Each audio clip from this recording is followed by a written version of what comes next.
Hello, gang. How are you all doing this weekend? Glad you could join me. Could you let me know if the audio is working? Confirm that the mic is functioning and is loud enough, of course. Hope y'all are doing well. Today we're just going back to our keyframe sketches for this animation. A little bit of freelance on the fly. Thanabil, hey, welcome. Glad you could join. Is the audio working?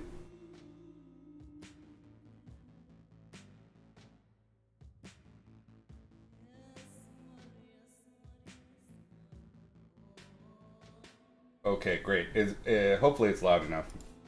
All right.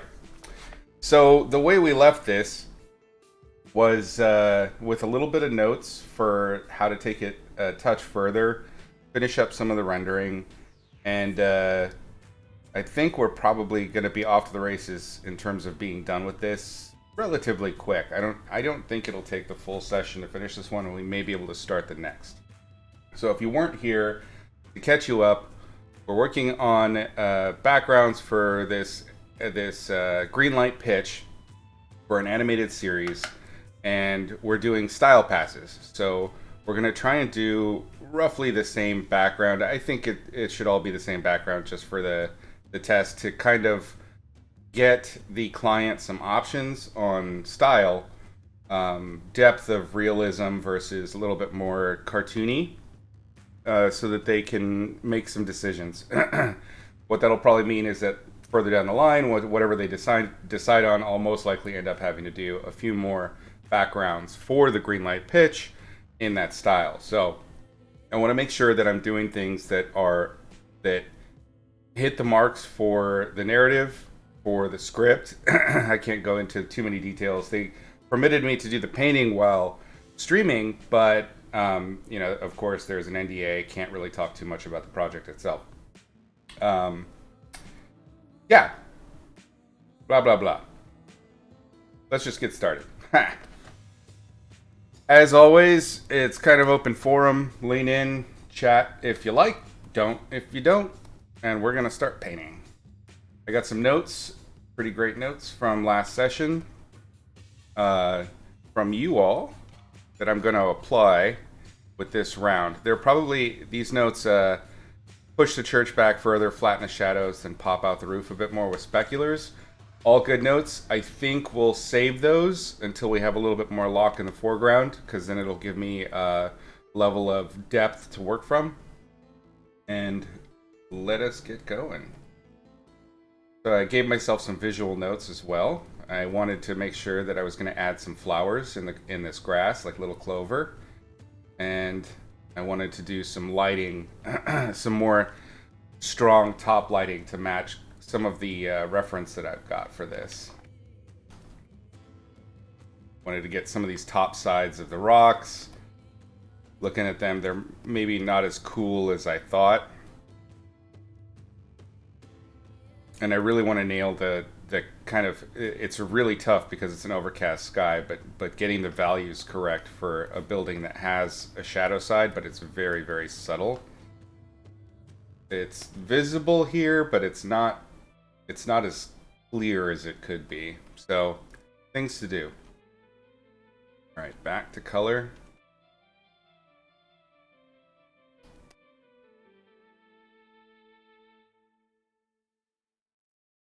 Question, how many options do you make for a project like the one you're making?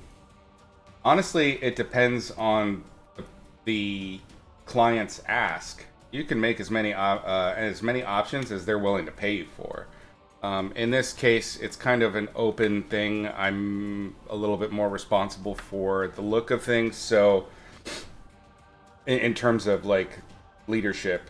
So I think what I'll probably do is give them 2 points on a spectrum, maybe 3, and kind of let them pick and choose from there. I think I know the script and the project and the people involved reasonably well.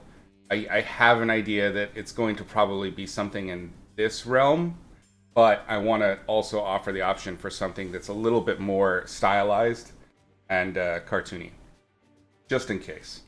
But we're starting with this one because I'm reasonably confident this would be... They might have notes for what to change, but in terms of style, this is probably close to what they're after.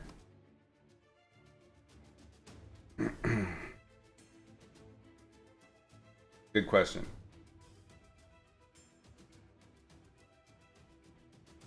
The other answer is, of course, don't do more than... don't ever do more than they pay you for. You must protect yourself as an artist. You want the client to be pleased. You want to, of course, continue to get work, but you do not want to do it at the cost of your own compensation and well-being. Let's divide up these rocks a little bit and get some of the level of detail that we have in the back. To do that, we're going to grab, I think, a liner and actually just kind of draw a little bit, carve up the shapes, look at our reference. This is kind of the goal, these little stone rings here.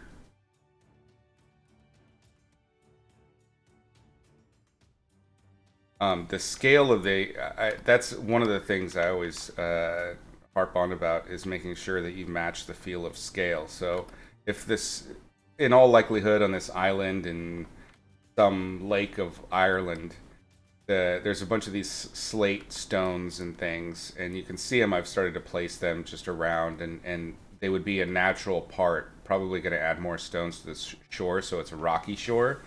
And so all of the stones that they would have had access to would be on this island.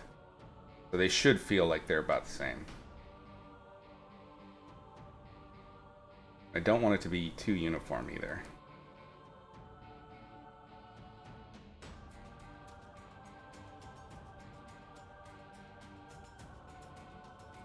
And start sloppy like this because we're going to tighten it up.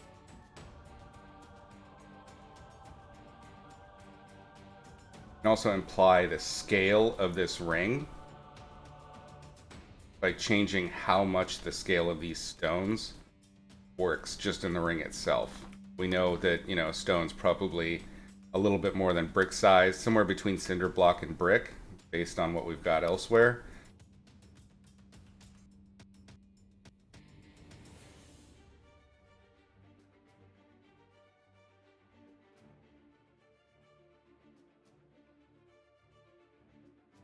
This guy.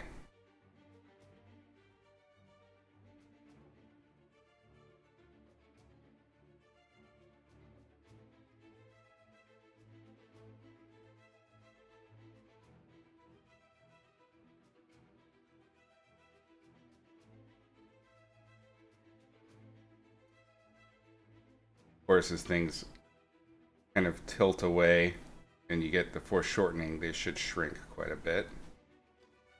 You don't see that as much on this side because it's covered by the tree.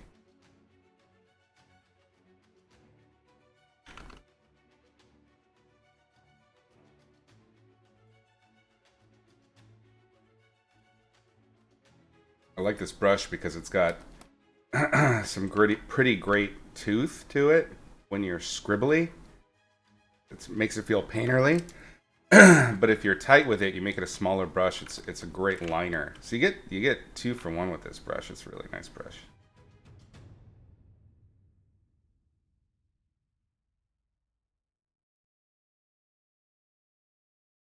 I want to probably add some loose arranged stones out here.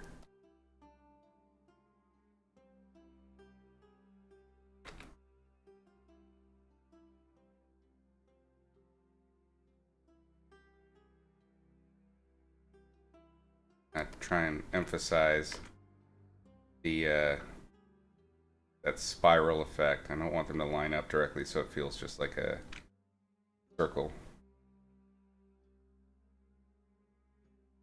That's how the reference works, but also I think it gives it depth. It gives you a path in that feels a little bit more organic.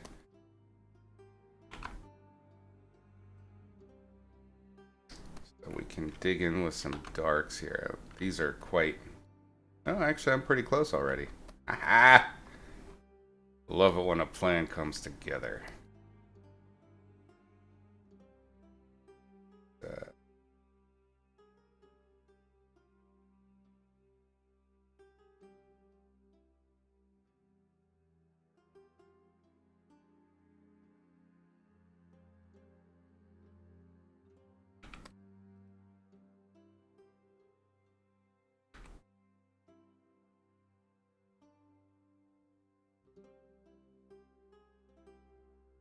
A little bit more ruddiness in this color. Yes.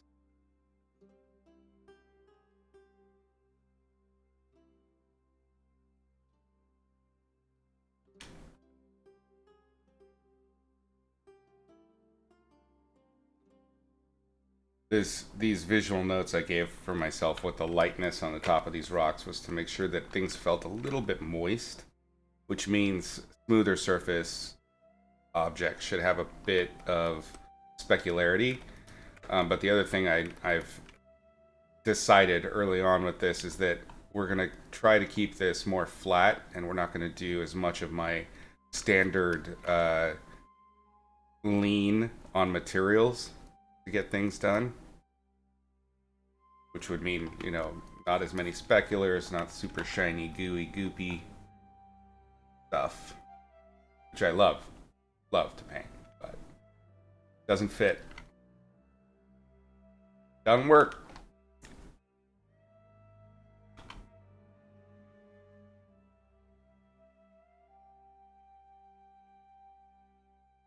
Let's grab our little flat. Okay.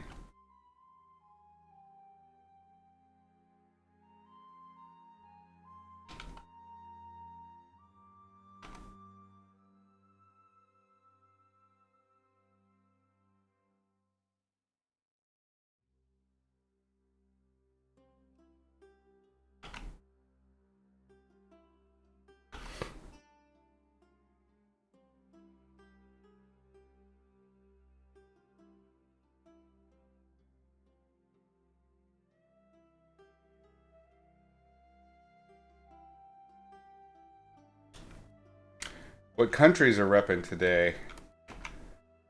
Sound off. Where are you all from?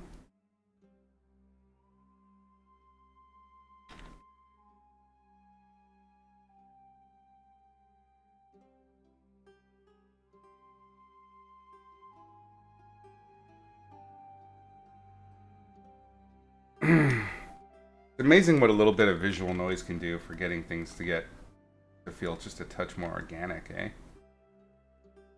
Pakistan, I knew that one. Hey, how's your studio doing, Sonabil? If I remember right, back when I was doing the stream before, you shared some projects, right? Very cool stuff.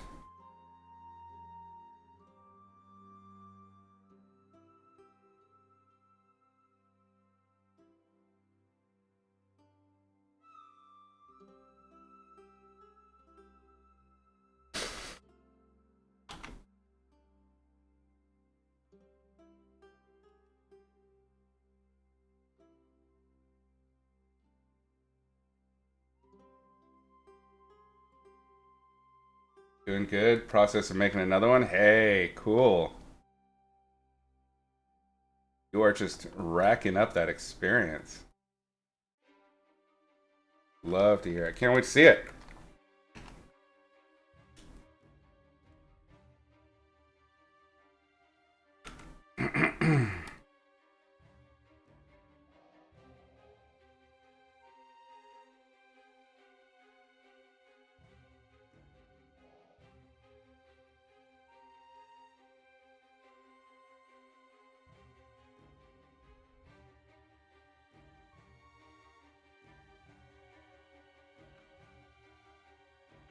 Oh, you're switching to a different place or a different role in the studio?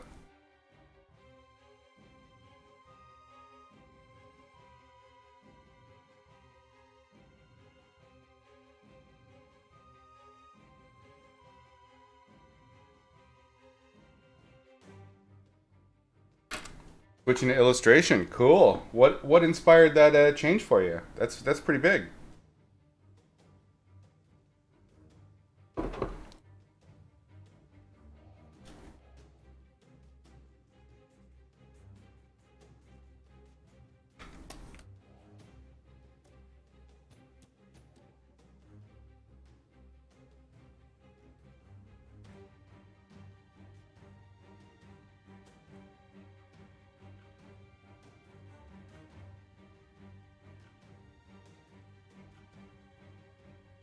Oh, you've been wanting to get an illustration for a while. Cool. Well, congrats.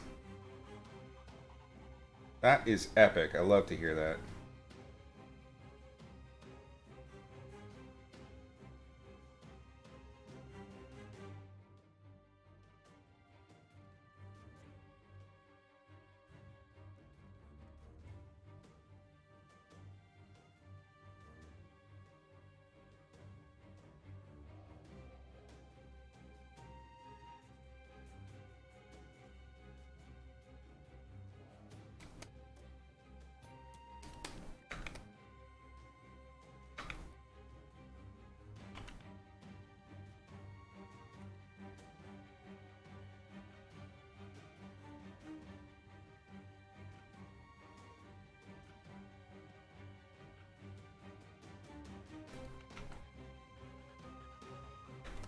Not so many options there.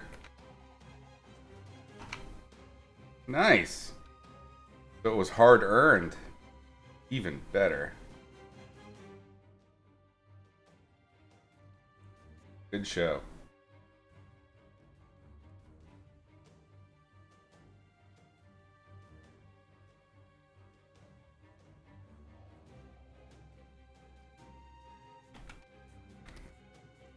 I imagine there's also a lot of opportunities with outsourcing with different studios.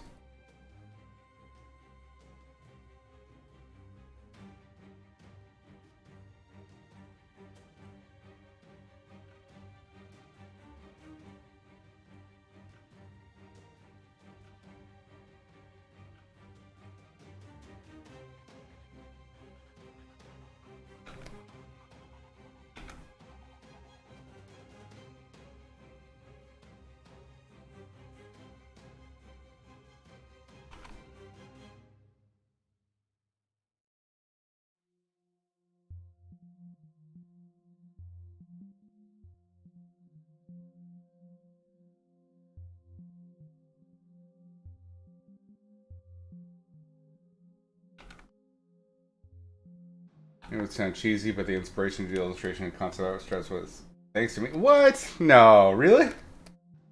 Ah, that means a ton.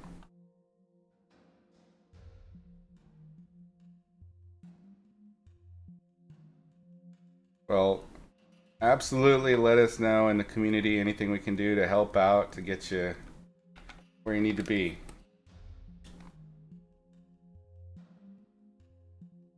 Oh, cheers. That's interesting. I've told the story before, but that happened to me too, specifically with God of War. When the first God of War came out, I was like, holy crap. Second one, I was like, I gotta do this. That's cool. Wow. The cycle, the car is a wheel, right? Love it. The new, and even more so now. I mean, the new God of War stuff is even more over the top, incredible. Why is this erasing out? Oh, not an eraser. That's a brush. Ah. Oh, Izzy.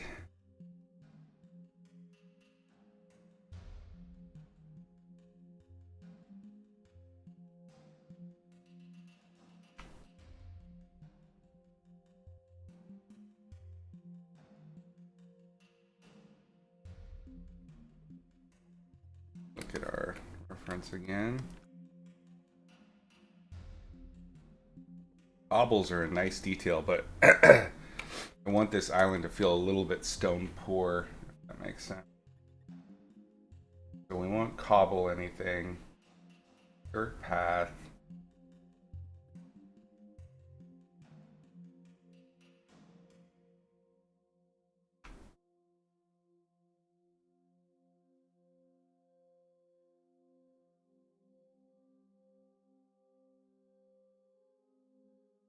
Make a new layer, because I'm not sure what to do with this part here.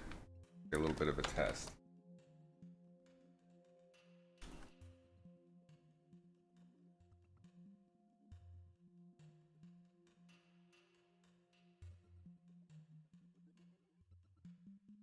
For those of you that prefer my regular content, do not worry. That is not gone. We'll absolutely still be painting silly monsters and creatures and fun stuff. I just thought it would be interesting to see, you know, a professional process breakdown, like live.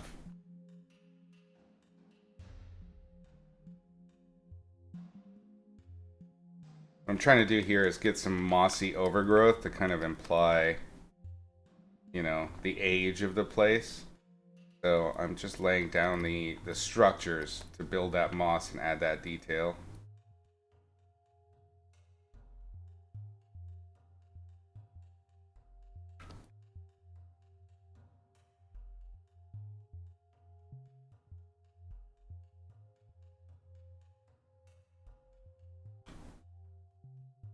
Once we're closer, I'll allow just a touch more saturation.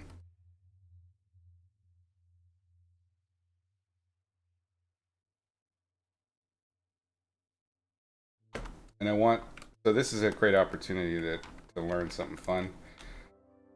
I have a really strong line from this tree here. Now I haven't lightened it yet by adding, you know, any kind of rim lighting or something like that to give it some more depth and roundness of form, which would help with this. But I have this really strong cutoff of values between the tree and the rocks. So I think, and it's not just the values. It's like a brown, a dark brown with a cool gray, a light cool gray. That's a strong contrast um, of colors there. So what we're gonna do is try and knock this back also and make it mossy here as well. And what it's gonna do is soften that focal point that was inadvertently created.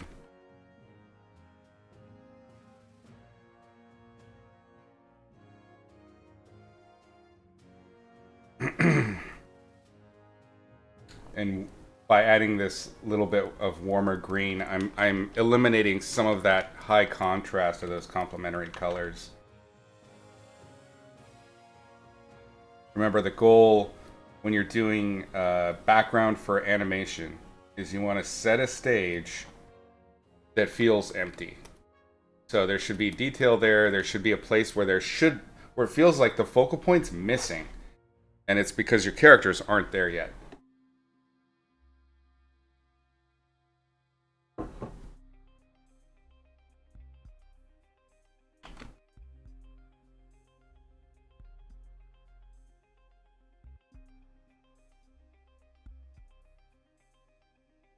I'm wondering if I can bring some of that light. No, we need that. We need the darkness here to just really frame this area where the action's going to be happening. Color pick from that.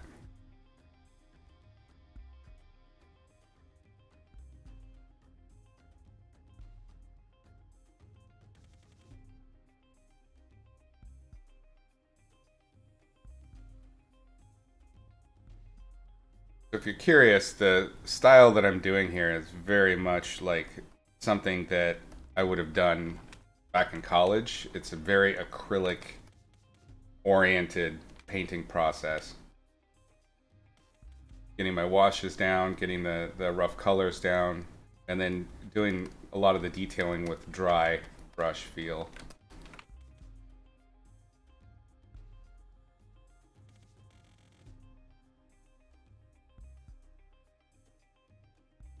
I do miss painting traditionally more often. I used to paint, especially when I was in school, I painted constantly in traditional materials.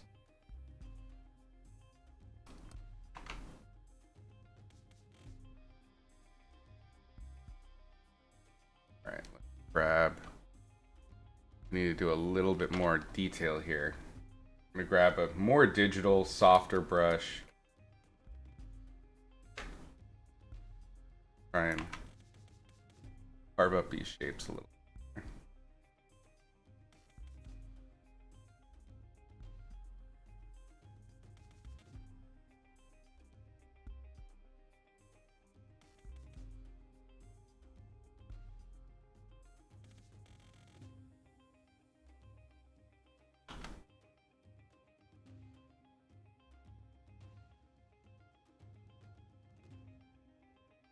Doing backgrounds for animation can be really tough, mentally, I think. At least for me, because I think about all of the cartoons and animations I've watched and how little of the backgrounds really sticks.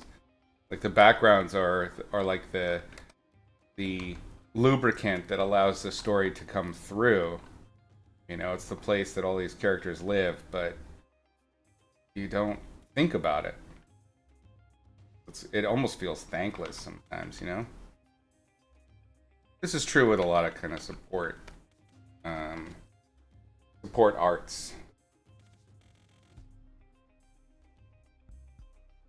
I also kind of felt that way a little bit when I was doing comics. Like, you're putting all of this work in, and the reader really is like, they may like the art, but at the same time, they're just going over it so fast. If the story's good, which is what you want, then what ends up happening is just by virtue of the quality of the thing, they don't really take in the art at all. The story consumes them, which is good, again, but can get in your head a little bit. At least that's how I experience those things. Maybe I might be that might be very subjective. So grain of salt that shit.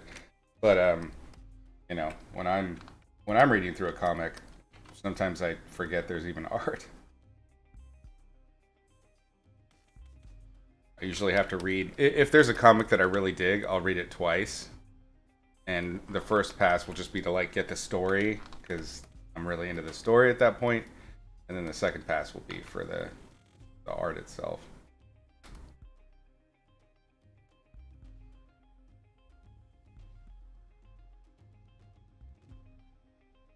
Mage, welcome. Hello.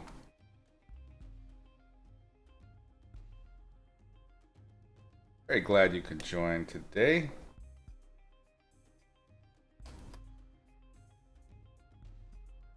I think we're gonna need to go darker. We've gone dark, but we need to be able to carve up this dark side and give all the textures that I've kind of scribbled into there, scratched into there. I need to give them a place to breathe, and the only way I can do that is to make them planes by carving in with something even darker. For this, I'm going to need a sharper edge brush. Let's use one of my new liners.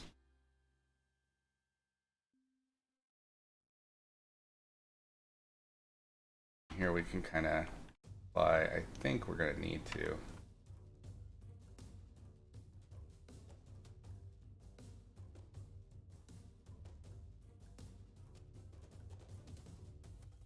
Only pussyfoot around with just shapiness for so long before you have to start going in with a smaller brush and carving it up. And you'll see it gives it by throwing in all of these textures and just sweeping color shifts and things like that, it gives you a place. So when you start carving in with a drawing on top, it'll give it that vibrancy and life and things like that of the surface, and then you have the structure because of the drawing.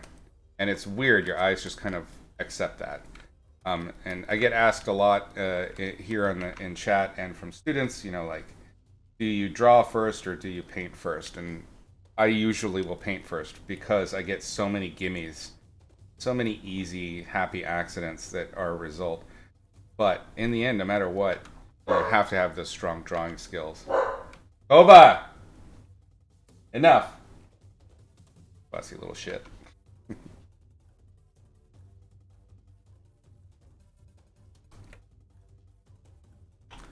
Y'all got pets.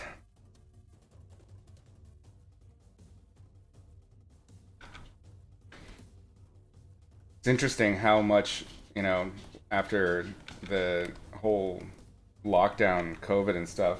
Hey, kiddo. Uh, it's gotten really normal to see pets and kids running around in the background in these Zoom meetings. It used to be such like a faux pas, right? And now it's like, we all lived it. We know how it is. No worries.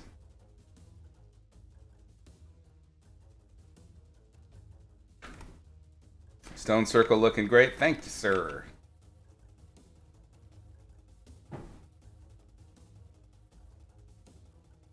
I'll let you out in a minute.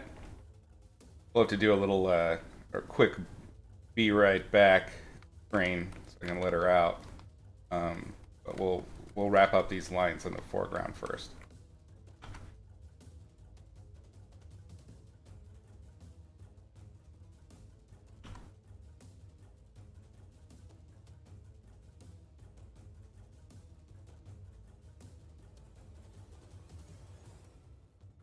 There you go. So see how that helps? Kind of just the delineation gives you so much structure, and it's still all the same kind of silly painted mass underneath, but that texture now becomes a face or a facet rather of a geometry that now has texture to it.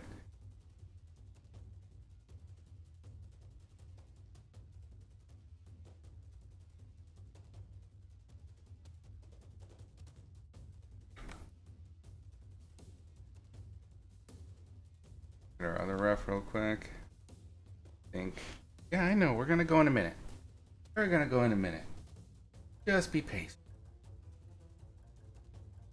Scale of these stones here is much smaller. I think I could probably even subdivide these and have this work. It might be too big. Let's do another layer and test it. Start subdividing this set. Okay, all right. Come here. Come here, you great stink beast. Yeah. Okay. Lay down. Lay down. This is Kova. He's my shark pig. Don't mind her booger eyes. She just woke up. Come on. Lay down. Get out of the way so I can work. She's a very stubborn, dismissive, uninterested dog, but then sometimes she's also super needy. It's really weird.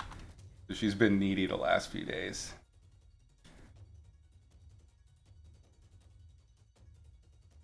Yeah, I think the subdivide's probably going to help us with our scale here.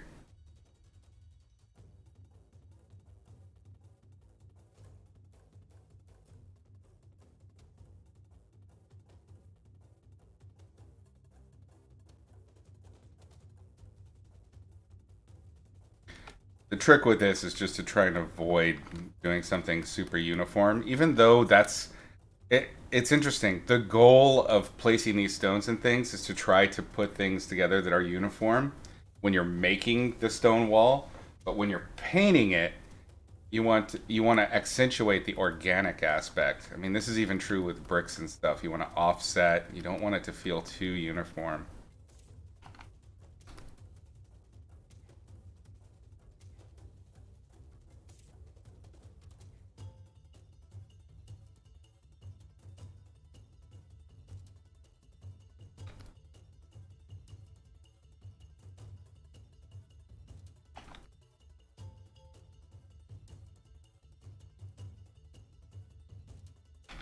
Make some a little taller, a little thicker, a little fatter. Some really flat.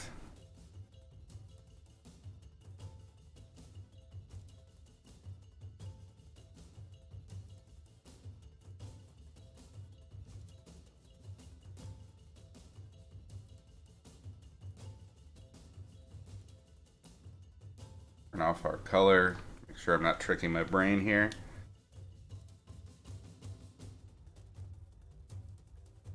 Ow, ow, easy. In terms of rendering, I probably don't want to do a whole lot more than that. I want to keep it rough, but I need these shapes to look organic and different. I need the moss to read. It's not quite clear.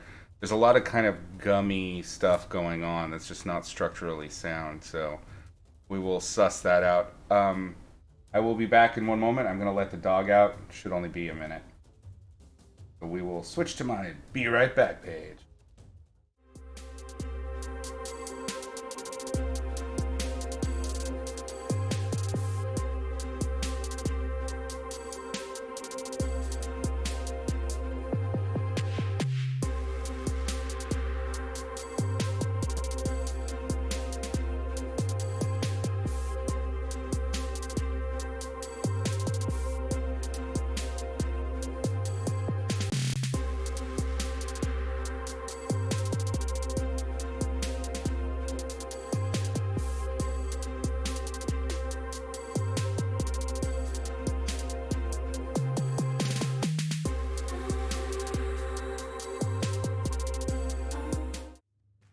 Hello again.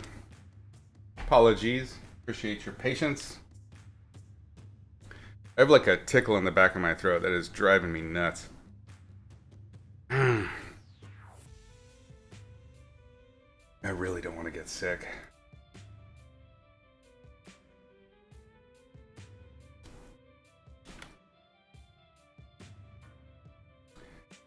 I think maybe one of the things I can do to help out here is to take the top plane.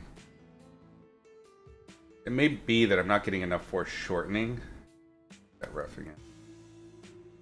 Yeah, I think that's the case. So let's try that. Let's do an experiment. Let's grab basically this top layer.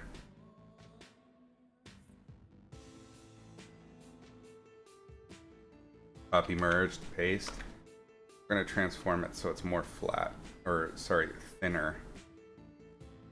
When I say more flat, I mean more parallel to our eye line.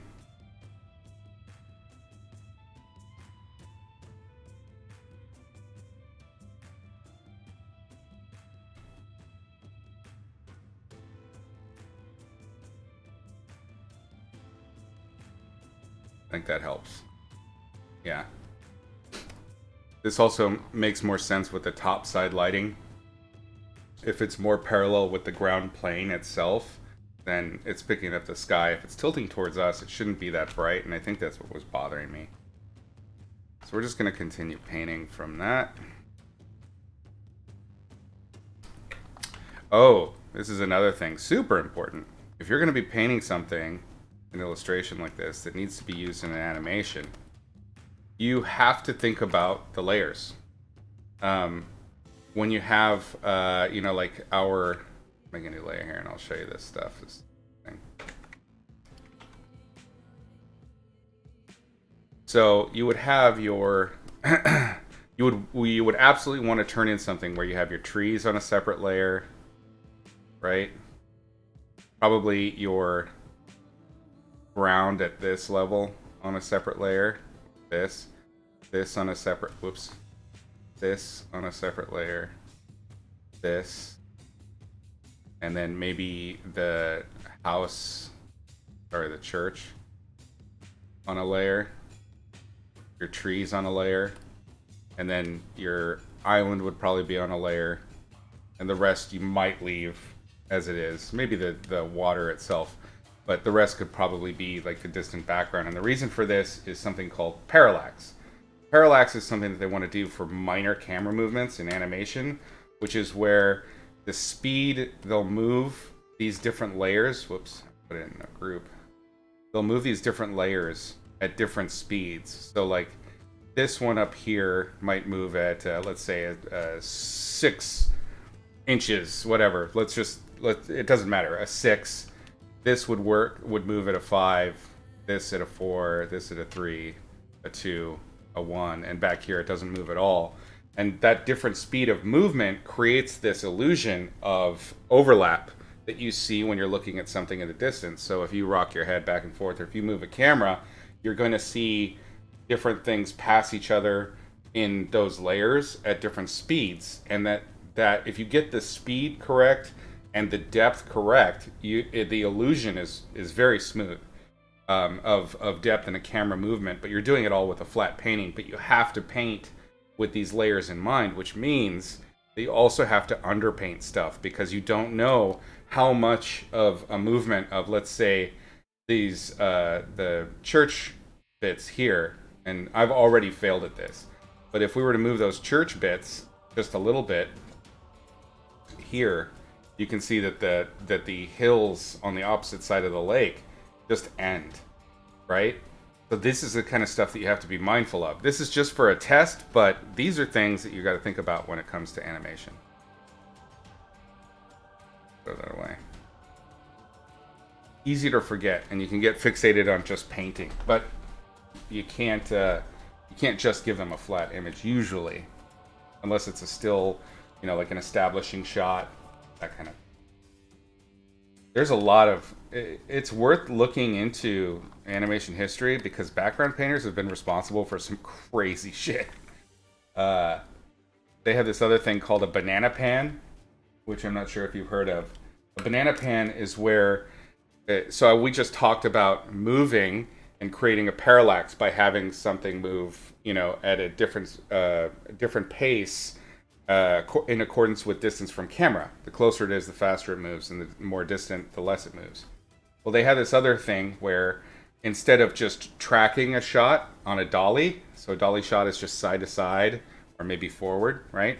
Then there's a pan, which is where you sit in a fixed position and you rotate. So you rotate like this.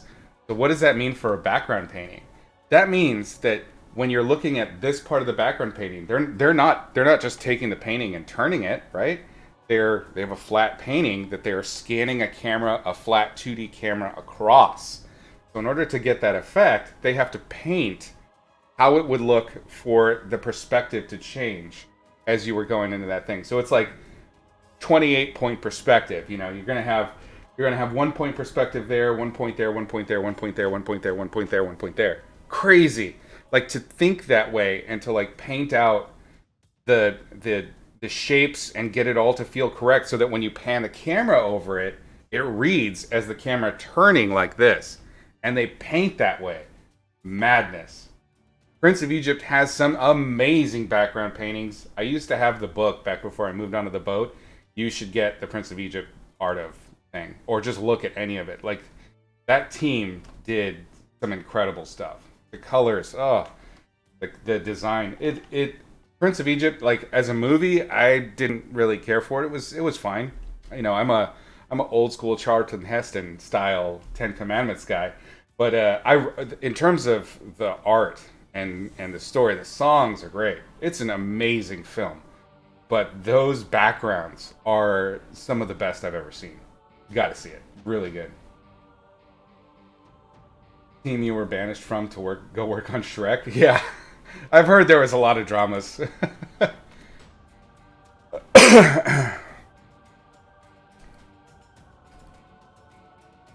Anyway, I have done very minimal, like 4 or 5 point perspective.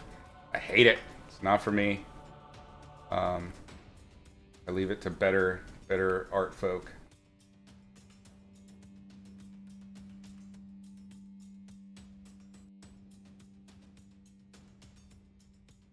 I think we can merge all down.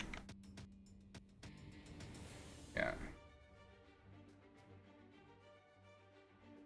We do have a little bit of digital overlap from my transformation I just did, so we're just going to cover up some of the lines. We're okay there. Bring back up our ref. We may need it just a little bit more central to what we're doing here since we're zooming. Excuse me, since we're zooming in.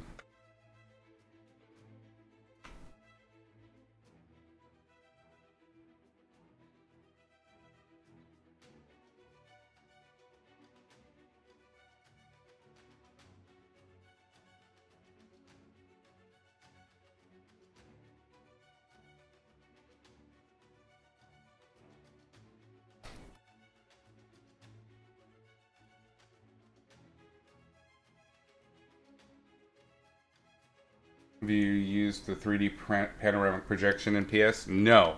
I've mentioned it before. I am using an ancient version of Photoshop. I use Photoshop CS6 because it really bothered me with the subscription model that you had to check in on the internet.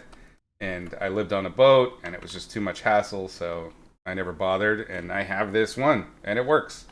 But I don't have all the new bells and whistles, unfortunately, so I haven't tried it, really. Nathan Folks worked on Fawkes worked on Prince of Egypt. Yes, I am certain he did because the colors, his paintings are just that man is a wizard. Hot Volcano, hello, welcome. Glad you could join. Yeah, the plein air stuff and his live model paintings are delectable. There's a lot of he paints. It's interesting. I've seen so many paintings of his where he's done portrait work of sketches for students and things like that. And there's this model in LA that we would get pretty regularly. It's an older guy, but he looks like Prince Caspian, but older. And he has this like voluminous, thick white hair that's like all straight and hangs in that Prince Caspian haircut. And he has painted him so many times that anytime I think of Nathan Fowkes, I think of that guy and his paintings. I'm sure you could find him if you looked up his portrait work.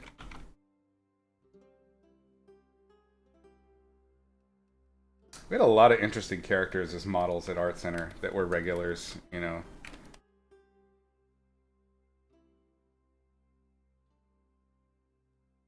lot of them firing actors, dancers, ran the gamut.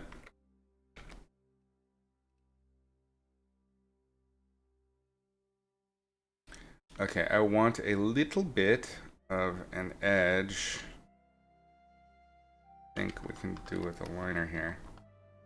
Kind of want to. We have.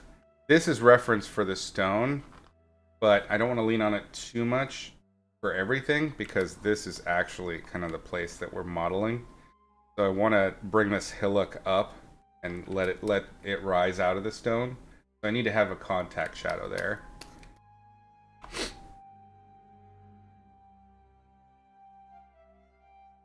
Let's warm this up.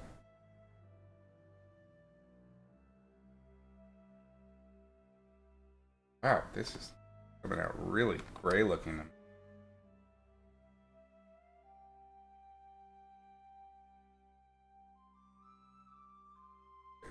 little better.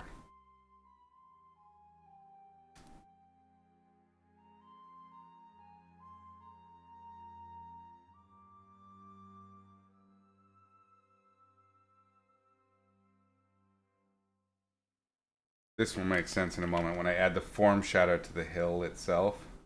This little bit of hill I'm adding.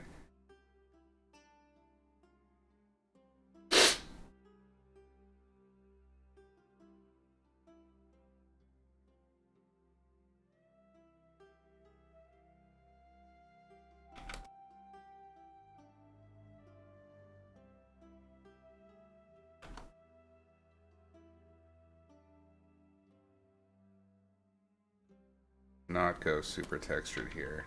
I have texture, but not too much.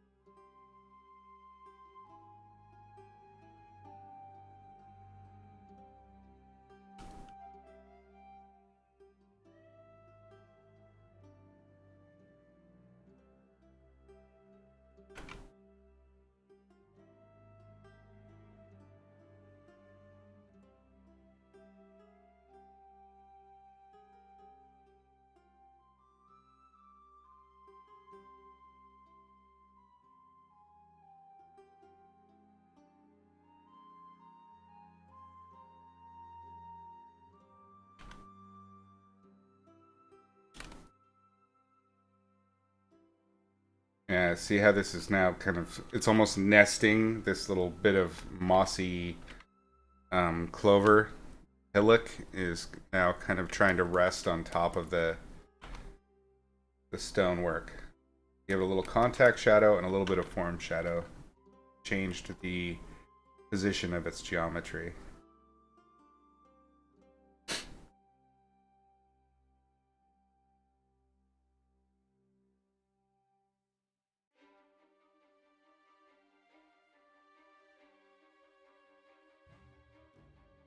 Now we can come in with sure.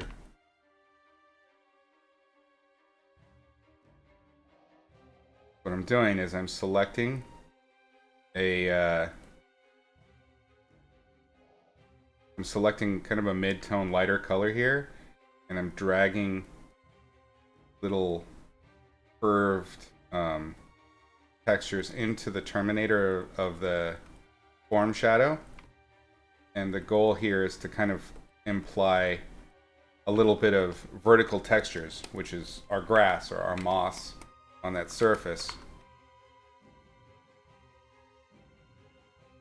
most of the interesting things that happen with a material happen right there, right on the cusp of shadow.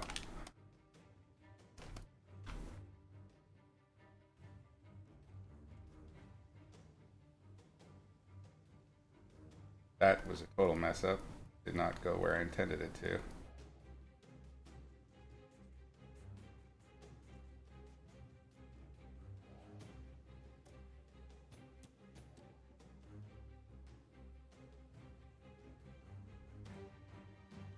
It's small, but it's something. Let's look at our roughing in.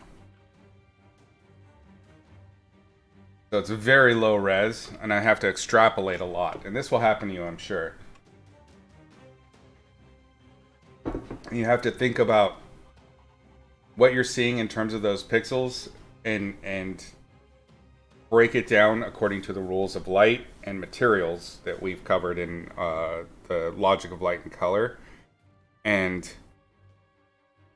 it will give you, there are a lot of hints there about what's going on. So we have this band of warmth. Let me grab a layer up here. So you might not see it, but it's there. There's a band of warmth that shifts. So it's greener here, and then it goes oranger on the edge. Now it could be that that is a different color of grass just on the edge, but that's unusual. Grass doesn't usually operate that way. You're going to get these different spacklings. You'll get warm and cool sections, but it's never just like a strip of one thing. You can see that everywhere. So what's probably actually happening here is the grass is taller than it looks. Really hard to tell. The texture here is so messed up from the JPEG artifacts that it's really hard to tell any of that detail. But I have a feeling this grass is probably 3 to 4 inches long, a little bit longer than this stuff back here. This is all trimmed, and this is left different. This is longer clover. So that warm band is the light and the bounce light from all of these warmer colors, and a little bit of being able to see through it on this lighter, warmer path just beyond the rock wall that we can't see. We can surmise that this rock wall goes all the way around because we see it on this side too. So I have a feeling this path right here goes all the way around like this. And that warmer color, we're being able to see through the taller stems of this clover or whatever this greenery is here. And that's giving us that warmth because it's just in that band and it's uniform all the way around. So we got to do a little bit of detective work sometimes with this gig. So what I had done with my initial read was I thought that was a lighter color, and you can see I added this yellow band. We're not doing that. We're going to go back to that layer that is on.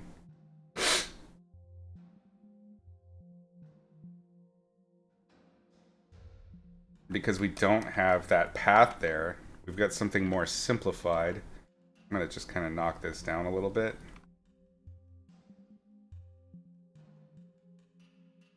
And what we'll do instead is use the sky fill. Create that separation. Which amounts to the same thing.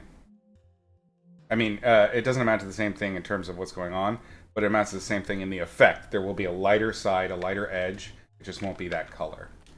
It will have more of the coolness in it. Let's try that now.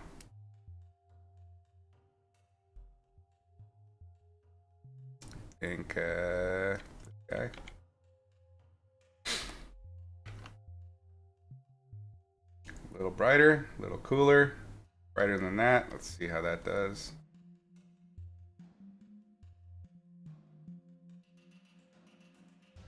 Nope, not enough.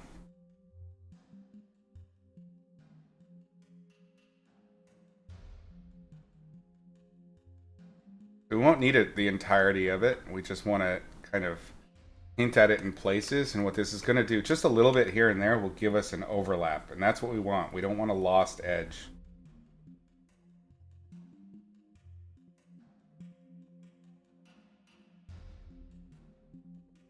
The only time it's good for a lost edge, it's good to have a lost edge, is when you do it on purpose. And it's specifically serving some kind of narrative or whatever visual that you're after.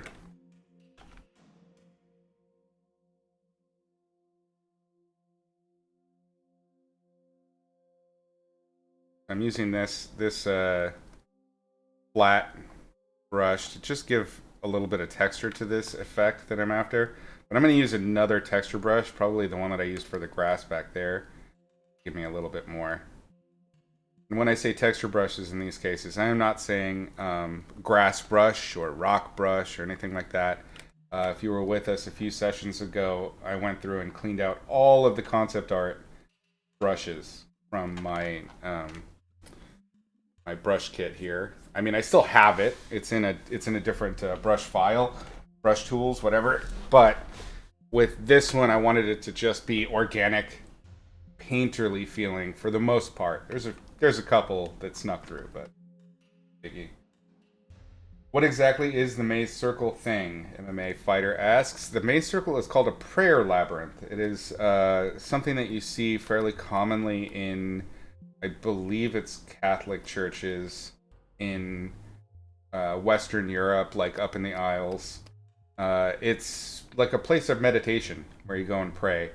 So it's not really a maze if you look at the traditional ones. Let's look at our reference again. We have a couple right here. It's not really a maze. It's more of like just a path that goes to a center point, and then you just turn around and walk right back out. And as I understand it, you just go, you contemplate God, relationship with the earth, and all of this good stuff. And it's just a place to just go and meander and follow a path. I'm sure there's probably a lot greater depth and meaning and things like that to it that a person that, attends one of these religions, churches, whatever, knows. I didn't dig into it too much. I learned enough to understand what it is at base, but I didn't dig too far because it wasn't necessary for this specific piece. But it is an interesting thing, I think. It's a cool choice to include this in the shot. It was in the script, as I understand it. It wasn't, I didn't invent this idea.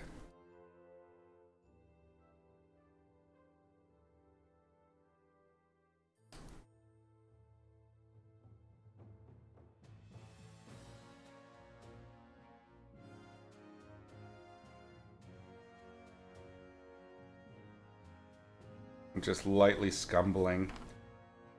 Getting that dry brush look here.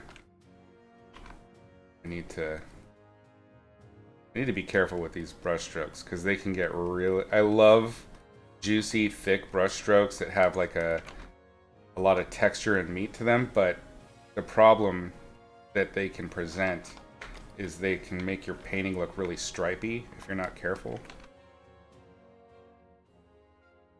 I mean, this is true of all brushes, honestly, but...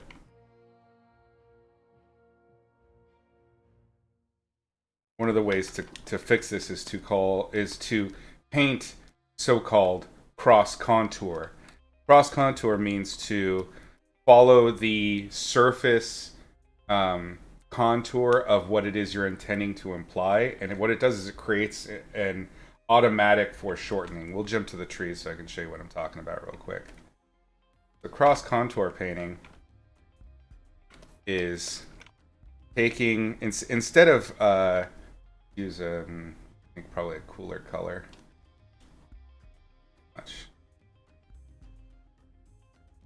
Okay, so instead of just painting, all right, I need this to be the light side, right? All right, we're done. Light side is done. This really flattens things out. This is along the contour.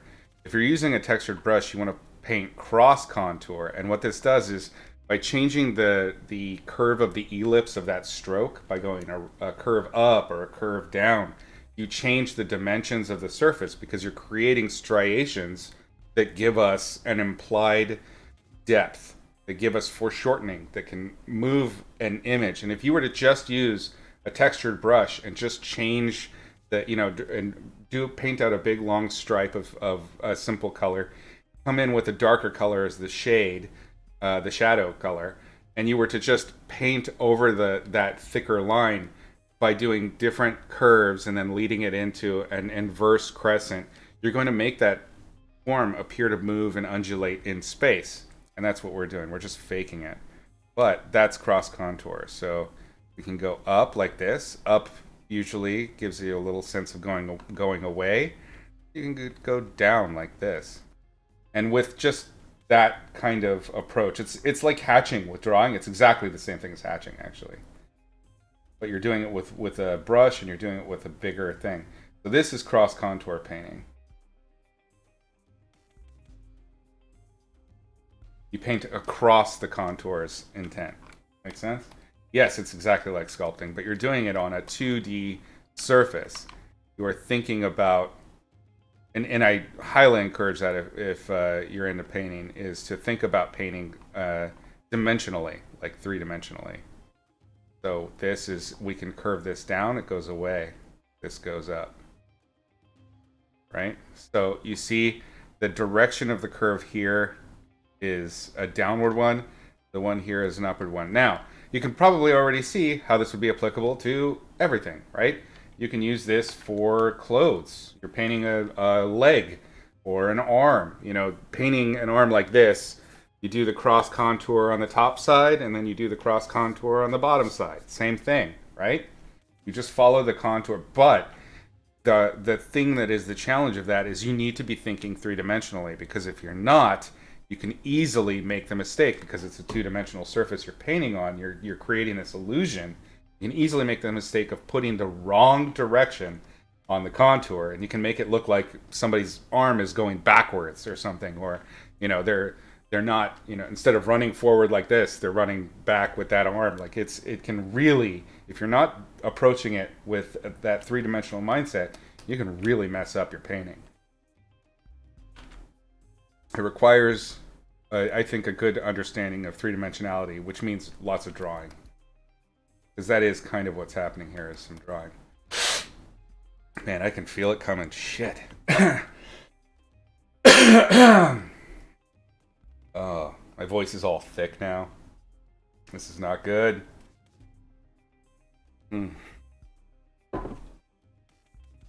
Coffee makes everything better. I should add whiskey to that. That would be the magic. What did I do here? The trees. How did this end up in the trees? Be here. We'll leave the layer that I started, because that's basically what I was going to do anyway. We'll go back to midground here. This is our focal point, this area. So this is the part that needs to be the most, you know, on point. We now have established a new color. That's what our lovely kind of cool green up here, that's a little bit more saturated than the rest. We've now established this as a light. So now we can kind of add it in other places and get that color to settle into the rest of the image. But we're going to reserve it for places that we want to have that feeling of like an edge. We could potentially do it back here, but if we did it back here, you see how different the values are in those two spots. It's too much. So I'm reserving it for our focal point area and for implying, you know, little hints of an edge where the ground itself has turned. You know, we're getting a little undulation, so we're seeing the top side of a hill. Too much.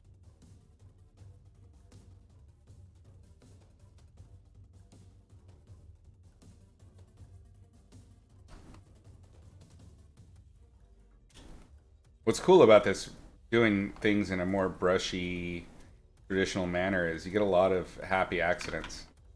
So you can just accentuate them when they work. I didn't intend for there to be a, you know, change in elevation in this spot in the painting, but there was a little shadow there, so I took advantage of it, and now we have a little bit more visual interest. That is what Bob Ross was talking about.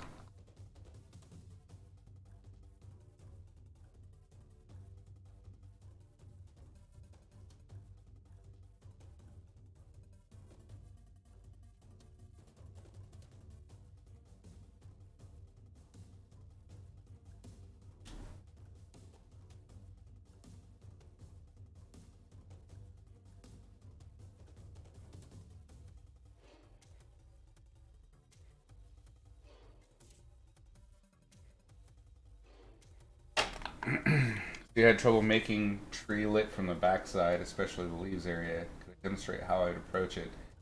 Do you mean so there's the tree here and the light is back here behind it? Is that what you're talking about?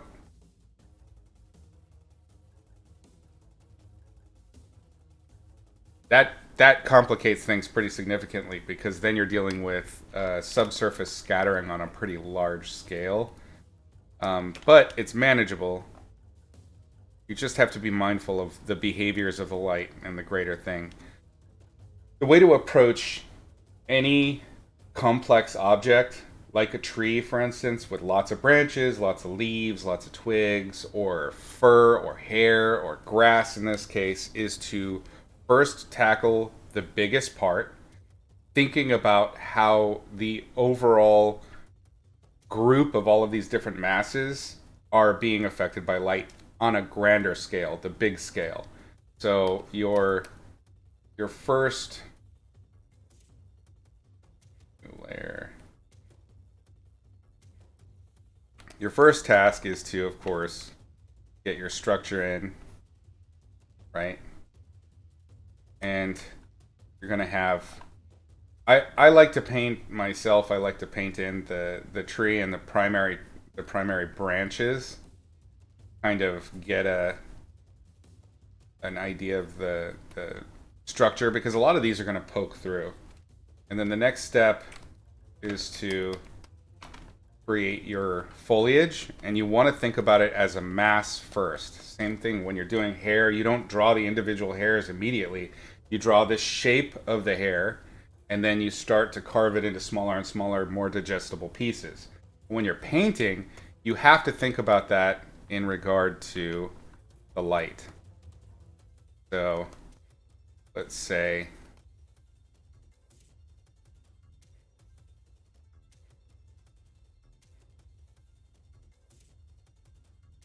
light shining through leaves here. Vickery, Jeremy Vickery's YouTube is all about light and colors. Thank you for posting that. I'm gonna save that.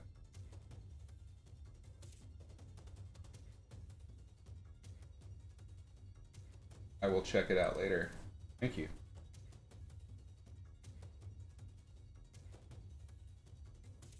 Is it is it a painting thing or is it? It looks like he's doing painting. Yeah, yeah. Oh, this is cool. Maybe we can get him as a guest or something sometime. That'd be great. Oh, he works at Pixar. He's probably out of our reach.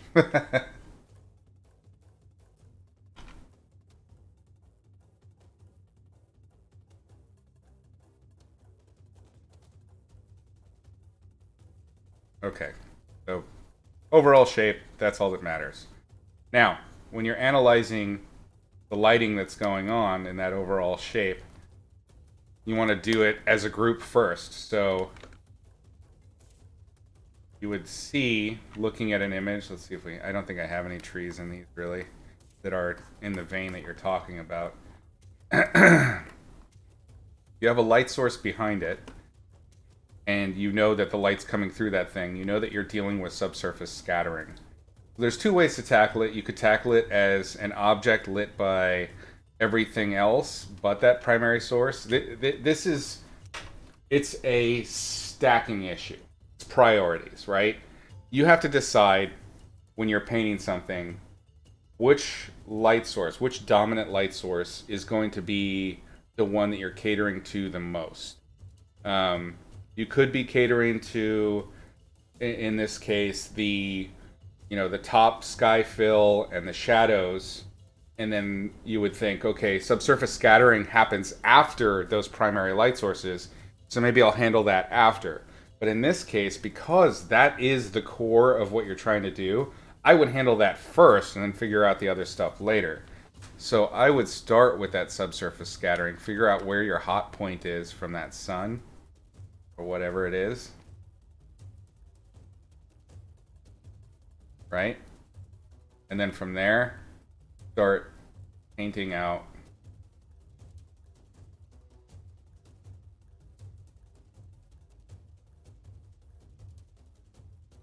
use a softer brush for this. We want saturation. want all the saturation, because subsurface scattering is about as saturated as you can get from a light source hitting an object. This is just one way to tackle this. You could do this any number of ways, but this is what I would probably give a shot to. So thinking about all the surfaces that would be getting, maybe this one's not so much because that's in shadow, would be getting that subsurface scattering. I've never done this before, so I'm giving that as a caveat here. I have absolutely painted light behind trees, but I've never done it in this fashion, and I thought it would be interesting to try it, so that's why we're doing it.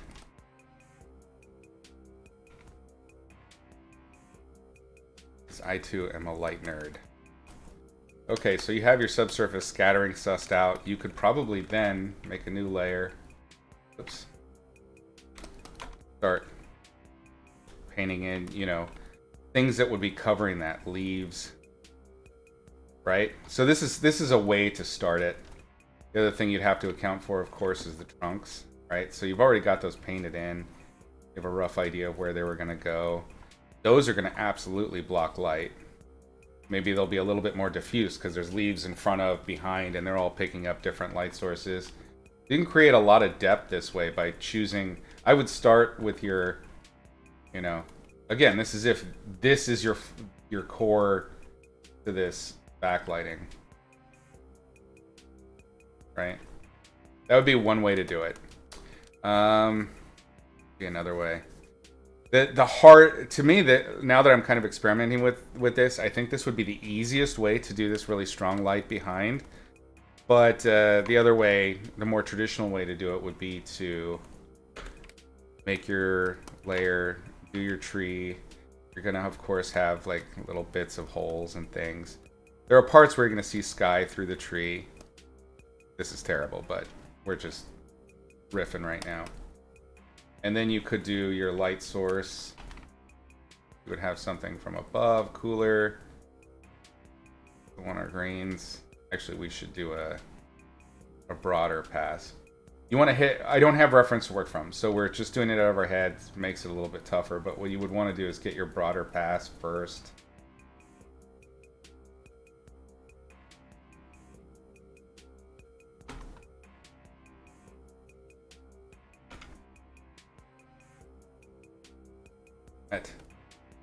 Ah!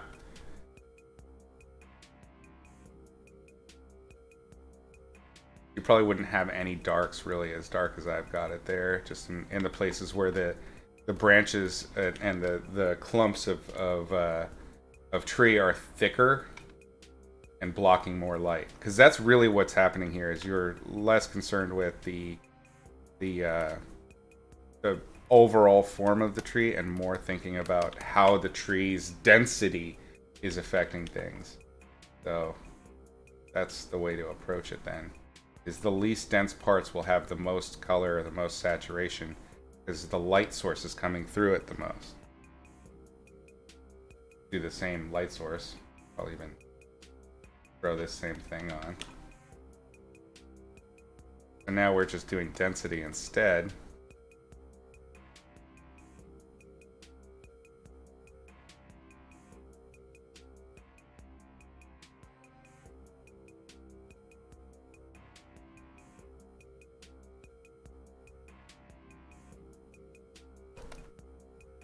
One sec, gang. I gotta let the dog in. She will not stop barking until I do. Be right back.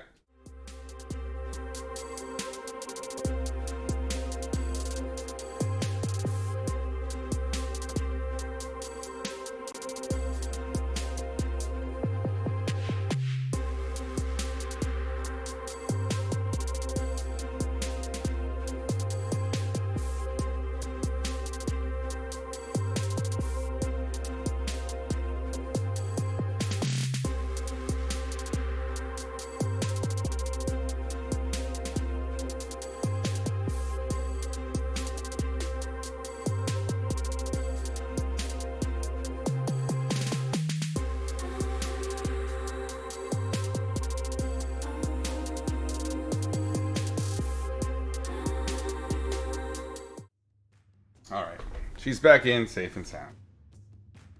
Happy little dog. Lay down. Or she'll go puke on something. One or the other. And then you can start carving out your darks. So it's kind of the same thing. Is this making sense what I'm talking about?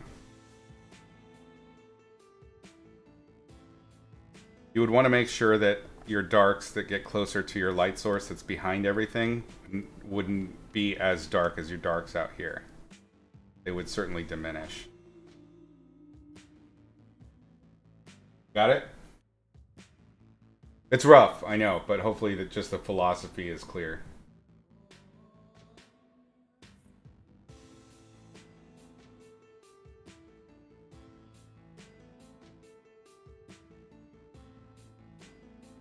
Well, we can discuss it in more depth.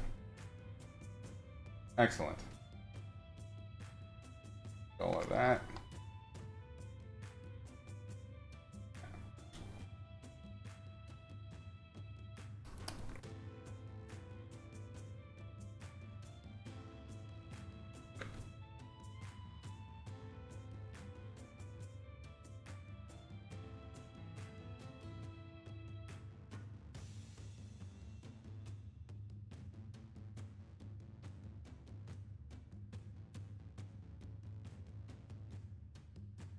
Yeah, happy to help, son of you.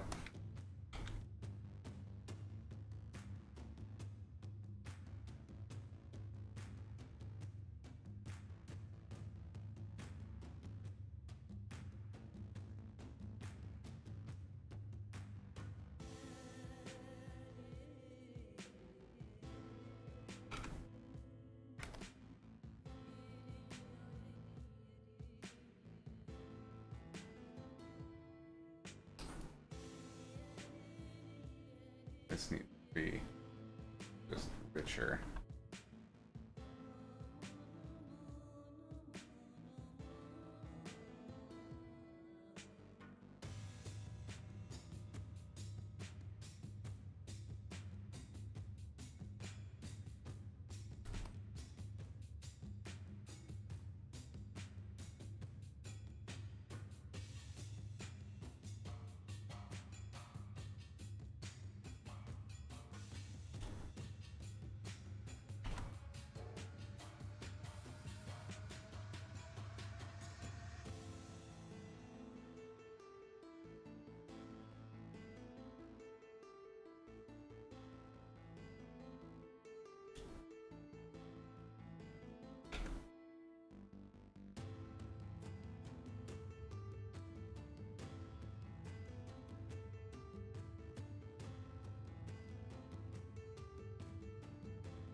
When you're doing really complex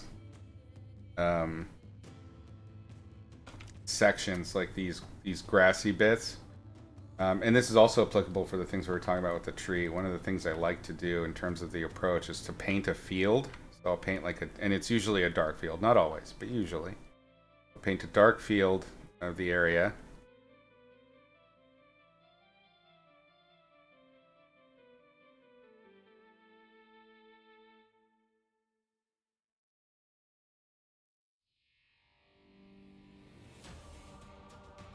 Rodius, welcome. Going all right. We're making some progress. How it goes? I'm evening out a lot of the textures and just kind of creating darker fields.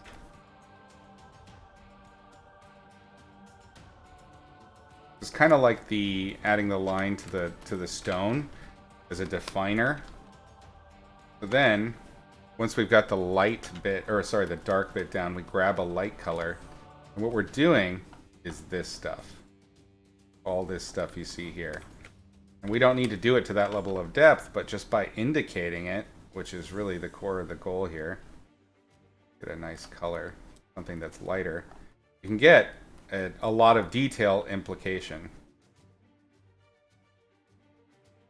And you're creating like the stems, the leaves, things like that that are overlapping that field of shadow. Like there's this little pool of shadow that's underneath, you know, the outcropping of different bits of foliage. Might be too soon for this. We'll find out. This is one of the ways that you can test to see where you are in your painting. If doing something that's a little bit further down the line that is a textural solution is working, then you probably don't need to keep rendering at the previous level. And it's something I have to constantly remind myself, because I'm a render monkey.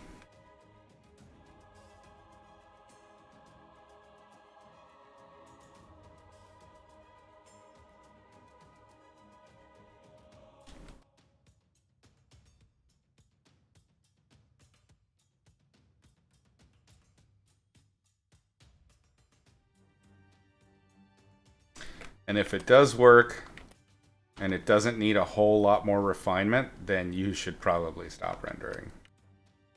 We're close. We're definitely not there, but we're a lot closer than I thought we were to a finish for those sections. You're at work? Always catch the live streams late? Aw, no worries. We even started a little bit late today. I had a late start. I had to deal with a bunch of work type emails, which happens. Normal.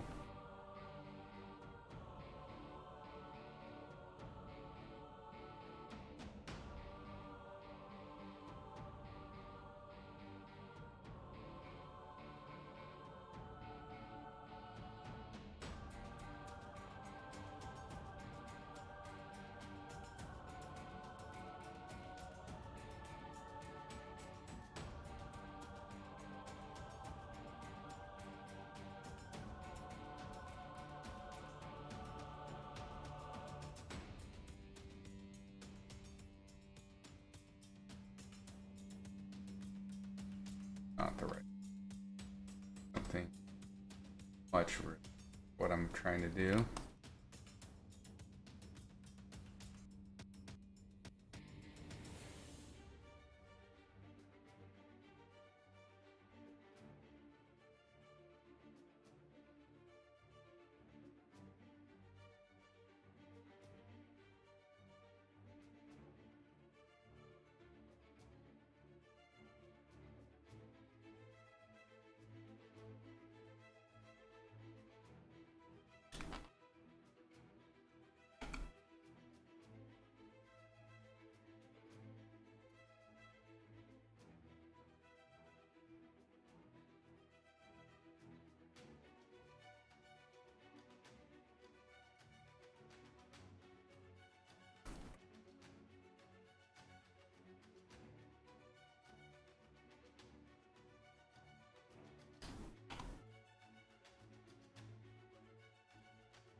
We need to better define the ground plane here, where these little bits of plants and whatnots are settling in.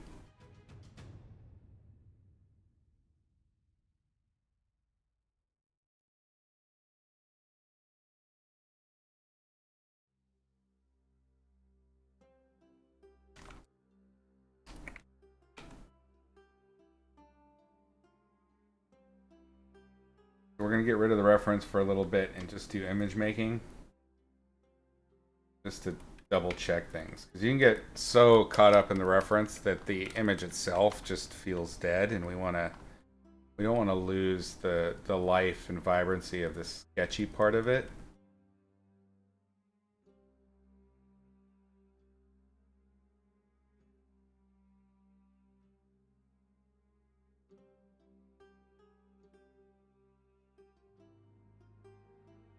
I have a feeling that this tree root thing is not going to work where it's at. So the original artist that did the sketch, we're going to have to edit her tree shapes just a touch. I like where she placed them overall, but we've got some tangencies. Like the same thing with the ground bit. Gonna have to find a way to eliminate some of them. Name a layer has been placed. Proteus, layer 36, Mikey Mouse. We can do that.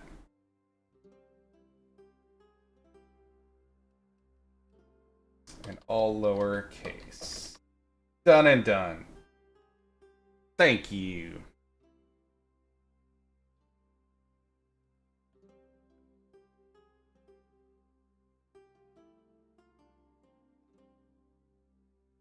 Unexpected.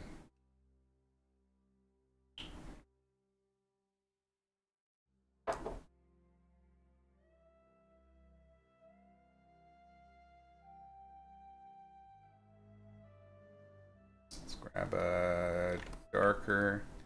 What I want to do is eliminate this contact point that seems to be happening here between the base of the wall and the edge of the picture plane. Just an ugly tangency. I want to just smooth it. It doesn't fit the lighting necessarily, but compositionally I think it'll work better.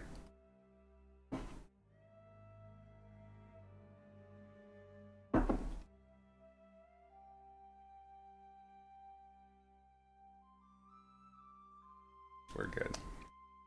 I was worried I'd spent too much time on this. The thing to remember when you're working on something like this is just a test. So we don't want to get too bogged down.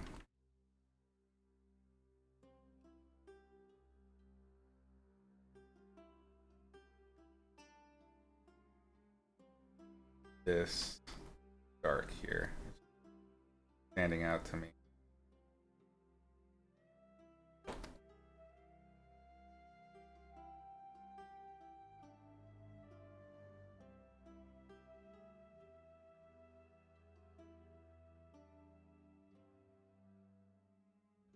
Hey, Kova, do that.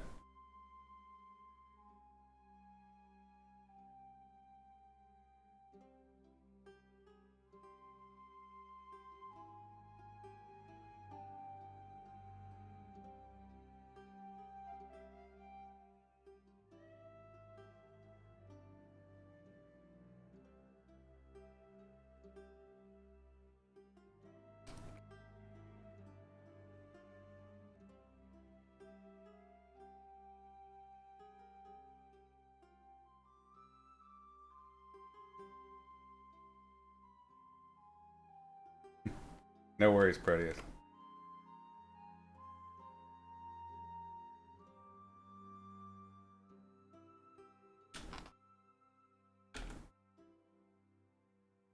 One of the things that can happen when you're doing something like this and you get zoomed in like I am right now doing rendering is you can make a rendering look really good at this level of detail.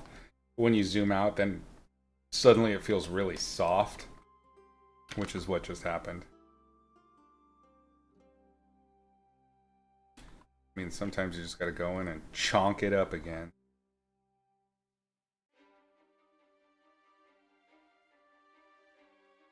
Go someplace else for a while.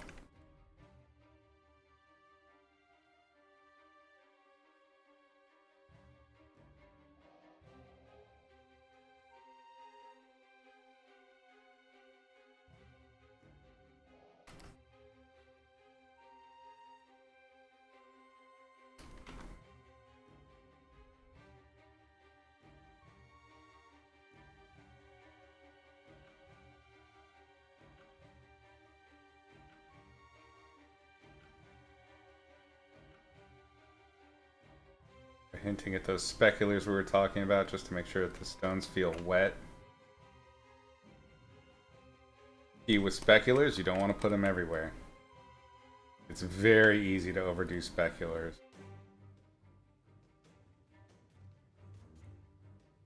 When I'm mapping out speculars, I always approach it from the first three rules of the logic of light and color. So that first three rules are available free on YouTube on the YouTube channel listed below.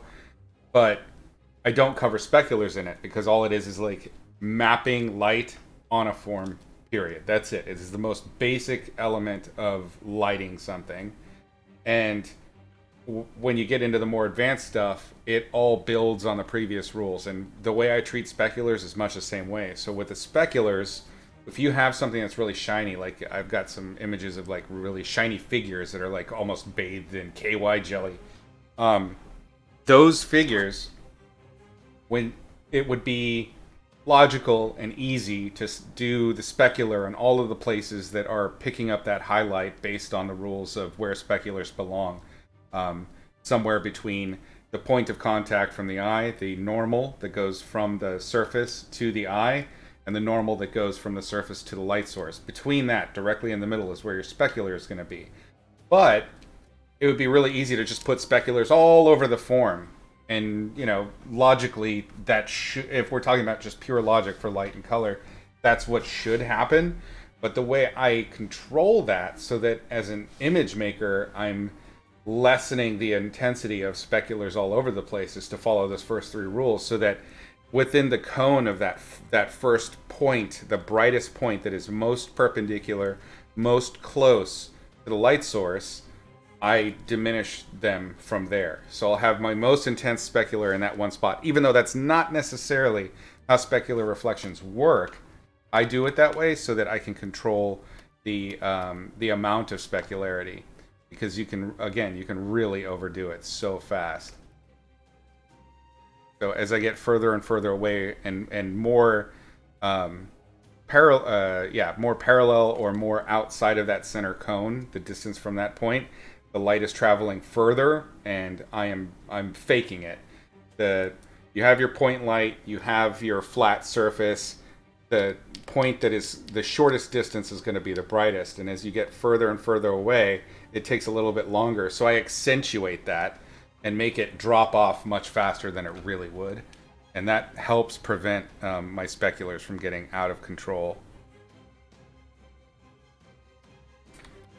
60-30-10 always. Yeah, it's a great rule. But the what the numbers don't tell you is where, and that's what my rule does tell you. Where to do those diminishments so that you're getting the best return.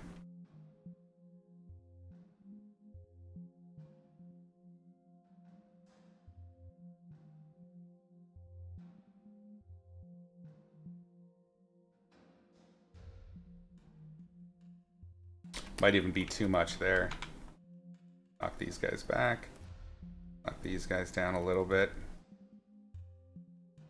And we'll keep our strongest at our points of visual interest. So even though I'm going to knock this down up here. I'm popping it. The primary action happens here. So I need this to be a place that feels empty.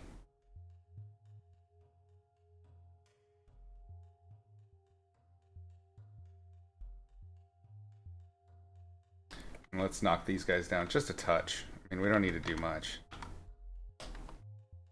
Come on now. E, brush, thank you. Damn. What was I doing? Oh yeah.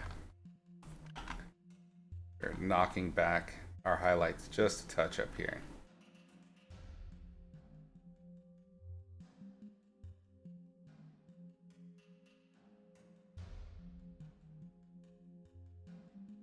A little bit to remove that intensity. Okay. Stand back, take a look.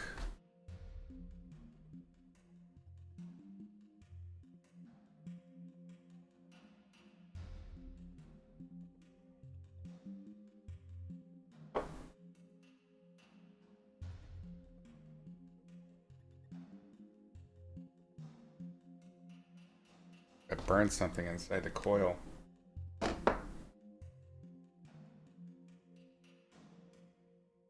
I'm getting little crumbs. Not a fun experience.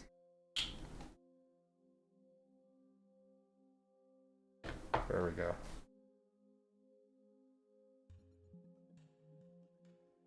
Turn back on our color. Jump to another spot for a little while. Let's get some work done. Actually, let's do the thing that we got the notes on for the background. So we're going to grab this section. You need some tips about brushes and choosing the right one. There really isn't a right one. That's kind of why there's the joke about what brush is that, and what brush are you using? Because it's not really the brush. But that said, the best brush is one that isn't actively working against you. You need to be very careful about that. You want the brush is like brush tips, brush types are like tools in a toolbox. You're not going to use your wrench for a hammer. You're not going to use your screwdriver, for a wrench. There's the right tool for the right job. But you need to understand what it is you're attempting to achieve with whatever it is, whatever that task is, what you're attempting to achieve, and then use the brush that corresponds with that. The first thing to think about is edge. Do you want an edge, a strong edge, or do you want a soft edge? That's the first. And there's a lot of variables in there. I mean, for a soft edge, you can use an airbrush. You could use a soft round. The way I approach it, it's still the same. I'm still thinking the same way. Do I need a hard edge or a soft edge? But because I have pressure sensitivity, I can do things like take a hard edge. This is technically a hard edge brush right here, if you can see it. I can take a brush like that, and we can paint hard edged and create a nice hard edge. We can also paint and create a soft edge that leads into a nice gradation. It's doable. So there's no wrong brush. It can be done with anything. I can tell you this, you'll never get a hard edge from a soft edge. So you'll notice that the vast majority of my brushes have a hard edge. But if you have a soft edge brush, let's grab something like this maybe. So this is a soft brush, right? You're not going to get a hard edge out of it. What a lot of people do when they're using soft edge brushes and they think they're the way to go is they will shrink the brush and then they'll try and do a hard edge like that. But what you want to do is have a big brush, start with big brushes, and then move down to smaller brushes. So if you're creating edges at that stage in the game and you're doing it with a big brush shrunk down that small, you're wasting time. Because you can get a hard edge and a soft edge out of a hard-edged brush just by painting with that edge, the opacity control. So a big one.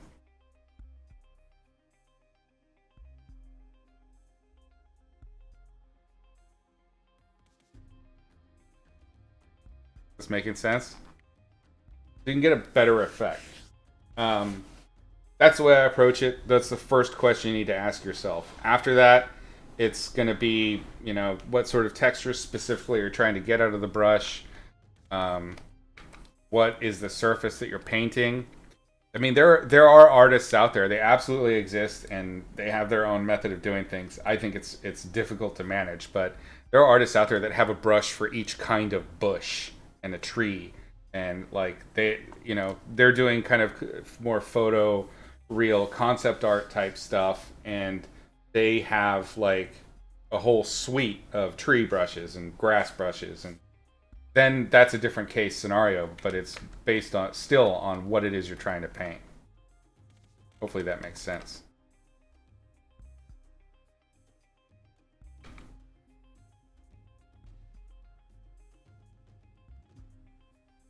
Okay, we can refine that a little bit. I like this little silly bump I accidentally got in there. Need to Add back in that. All right, so now we're gonna do exactly what we were just talking about. I need a soft brush because I'm gonna be doing atmosphere. This could be done. I could grab an atmosphere color and just knock it back, right? With this and just make it soft. I could blend it. This is another way to get soft edges using a smudge tool. This is the smudge. Or I can just hit it with a big soft brush to start with. Make sense? So it's entirely based on what you need at the time.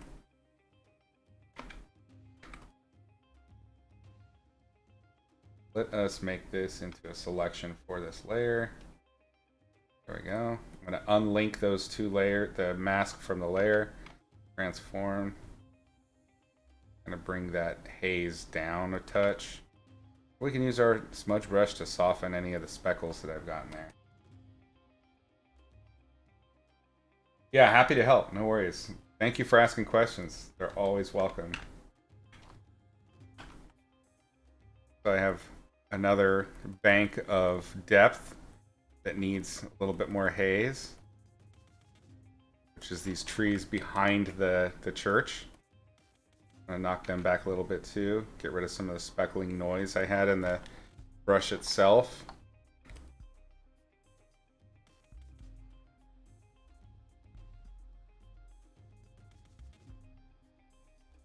I think it's too flat, so what we're going to do is use an erase brush, kind of cut out just a little bit of the haze that I dropped in on these trees. Just soften that a little bit, so that what I'm doing is creating a bit of haze depth on the tree itself. We're doing the same thing as these layers of the trees behind the church, but now we're doing it internally on that one layer.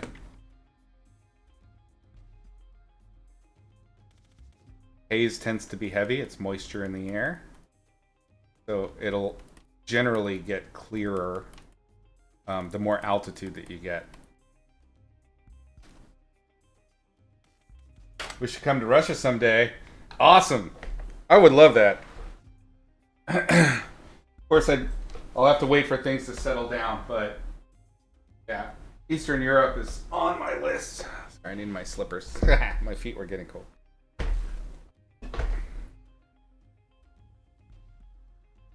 There's still a lot of places I have to go. I need to get on that. I basically stopped traveling with COVID going down. I'm going to soften this transition a little bit in this haze. Because it's just a bit much, you know?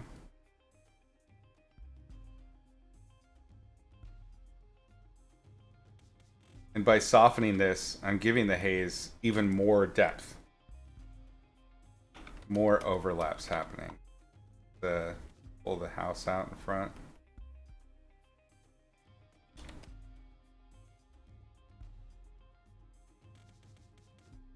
It's subtle, but it adds up. There was talk of specularity there too, so we're going to throw in a little bit.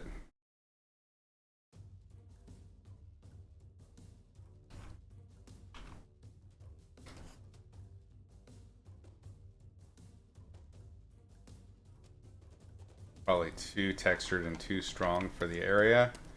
We'll throw it in just to see how it feels. Maybe we need a bigger brush. Softer brush could be.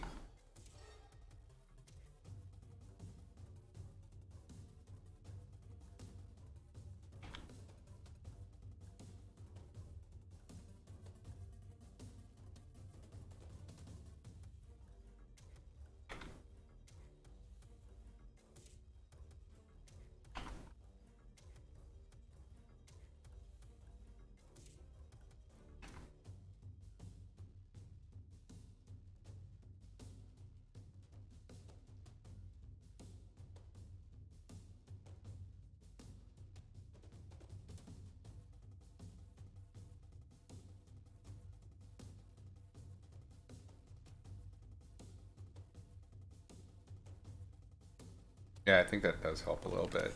Let's also do need a stronger stronger light since this is the corner here. You closed your restaurant during the pandemic? That's rough. Understandable though, and I totally get that. But I have a lot of friends that work in restauranting business and they all got hit real hard.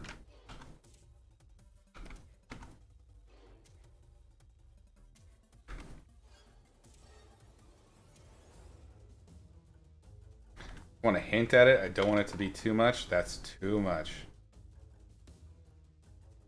Just wanted to capture that edge.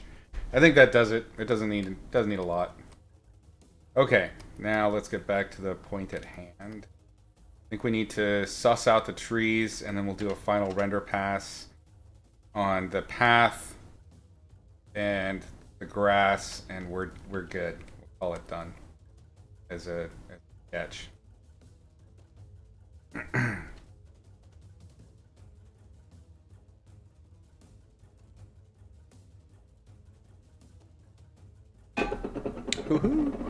Easy now.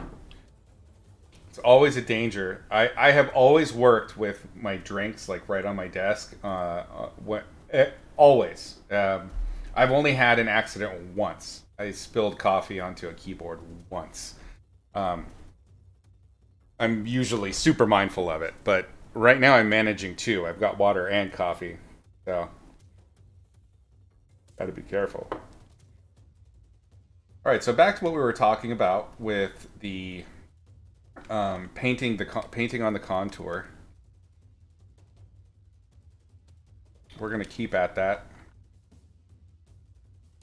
And if it's a textured brush that has a streak to it, you can use it for this. It doesn't have to just be one kind of brush. I think we're gonna need some darker darks. Yeah, that is the darkest darks I've got there. Let's see what we have back here. Yeah, that's the same value. So let's go even darker still. Let's let's get brown. And we're just gonna carve up the tree shapes a little bit. We're gonna have to seat them, get it to feel more natural. Yeah, it's a bad time. Do a liner. So you can even use we were talking about cross contour painting. You can use a liner or a thin brush to do this too, but now you're just drawing in the contour, right? It's the same thing. This is contour hatching, right? There's two rhythms to the tree as it goes up. There's the rhythm of the vertical lines, and then there's the cross contour. You need to honor both. I like to imply a little bit of twisting with this kind of tree.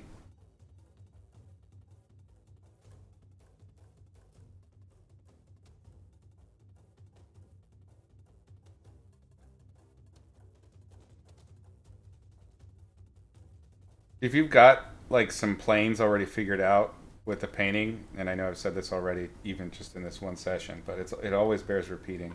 This is why I paint first and draw after. If you have the planes figured out and you just start drawing on top, it automatically just feels like detail rather than having to draw detail, then paint, and then paint detail again. That makes sense.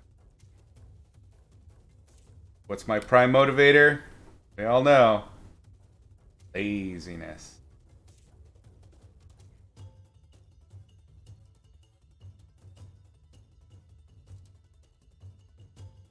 So just by adding those lines, we've created a lot of depth and texture on the trees, right? So I'm going to go into the tree trunk layer itself. We have really harsh lines because these lines were all done with a lasso tool. What I want to do now is just kind of get these to feel a little bit of that edge texture that we have elsewhere in the painting.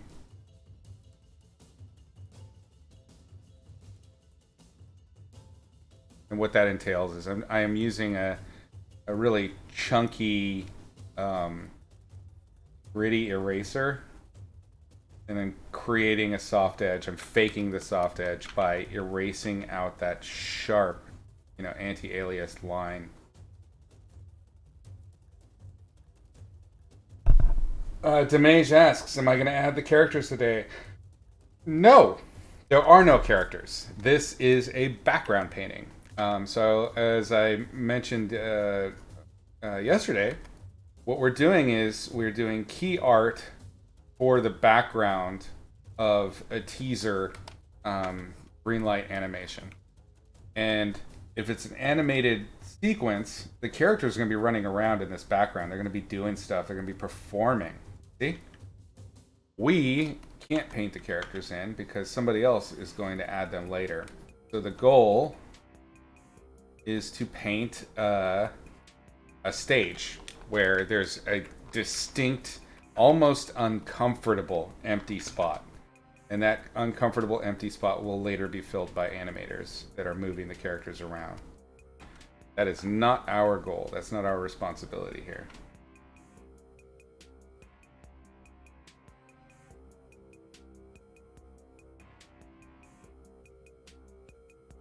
I did have characters in the initial sketch. That's because that was the animator's storyboard frame.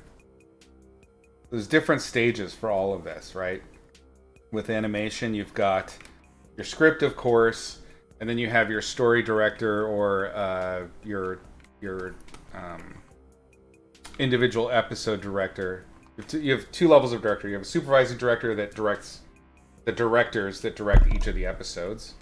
So each director of each episode will usually have come from a storyboarding background themselves, so they know how to do visual storytelling.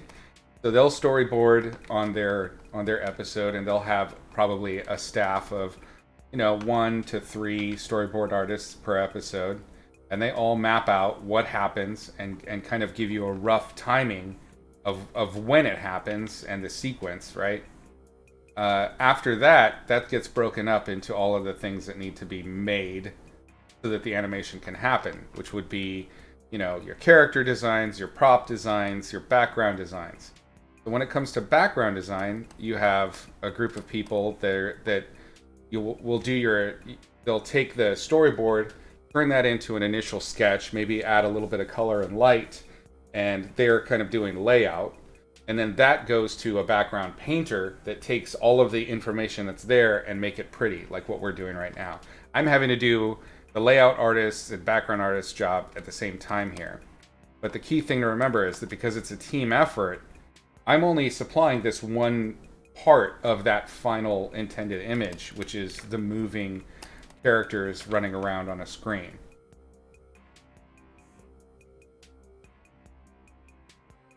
So what we saw from her is a storyboard.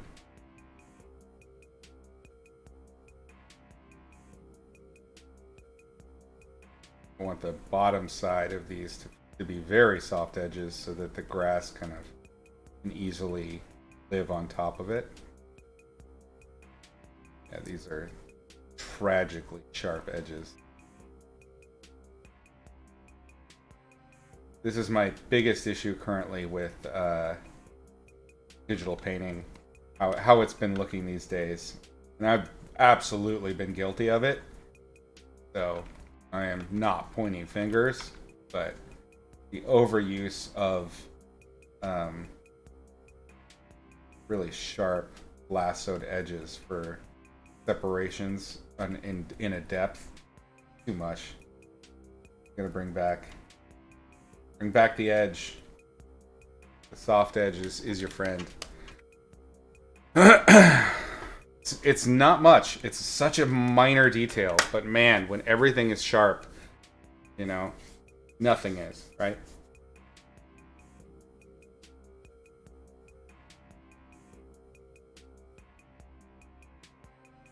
Yeah, this is coming together pretty nicely. I don't think I'm going to be able to do this for the whole show, though. This is a lot of work, right?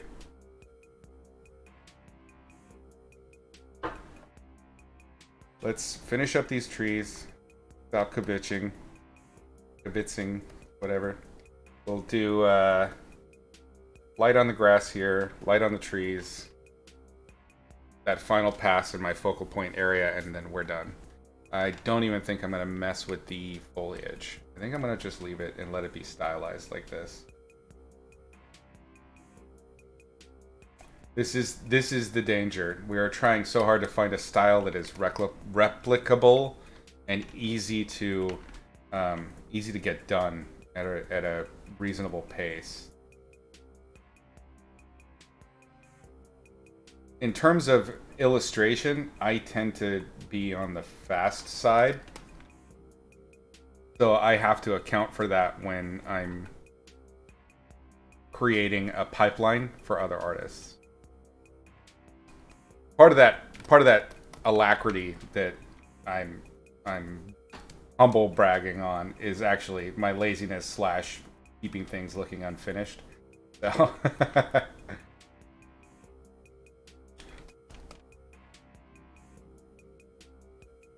how many of these background pieces are needed for the project? This project, because it is just a teaser, it's not even, I think it's maybe 30 seconds of footage.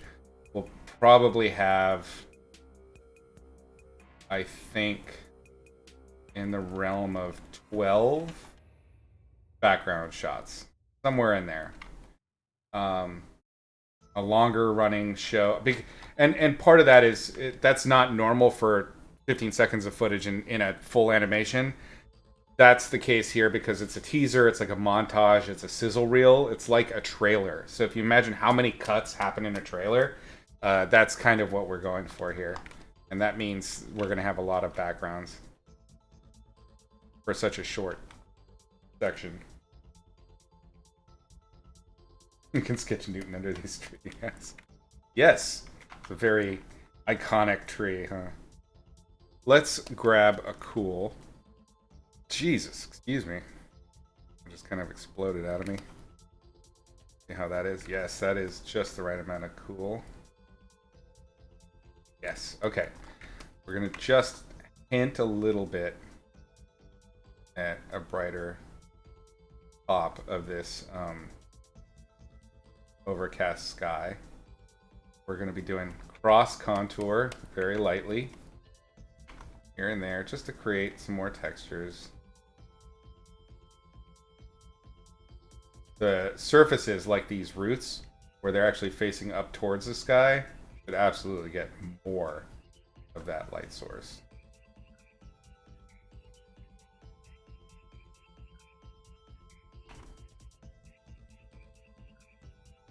It's still sky fill though, it's not direct light source because the foliage above is blocking it.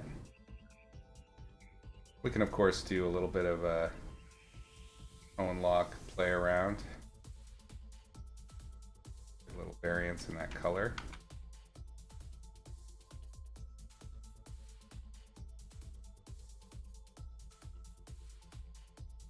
And this also has the effect of softening that edge that I was having issues with and I erased out. Paint, the actual values that you introduce can do a huge amount to kind of help soften things.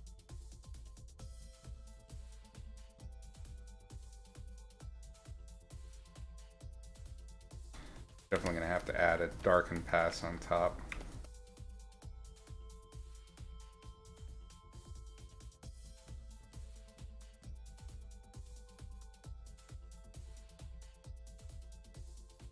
Still, with every color we're introducing, we're still following the same rules of cross contour. And it just creates this depth, you see?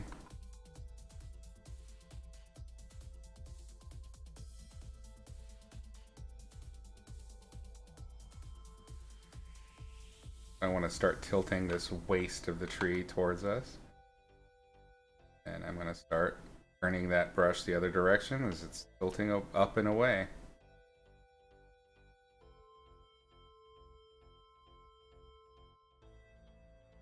Now I have to be careful here. This value and this color are so close. I'm going to actually leave the previous dark there so that edge doesn't get too lost.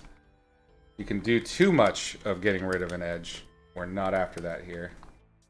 You want to get a little bit more visual interest up in here.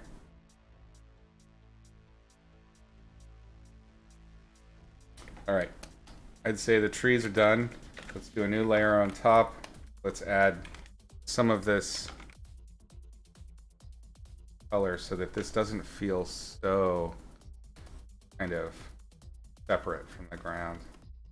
We want to get rid of these brighter patches because they're creating kind of a strong value contrast that's going to draw the eye.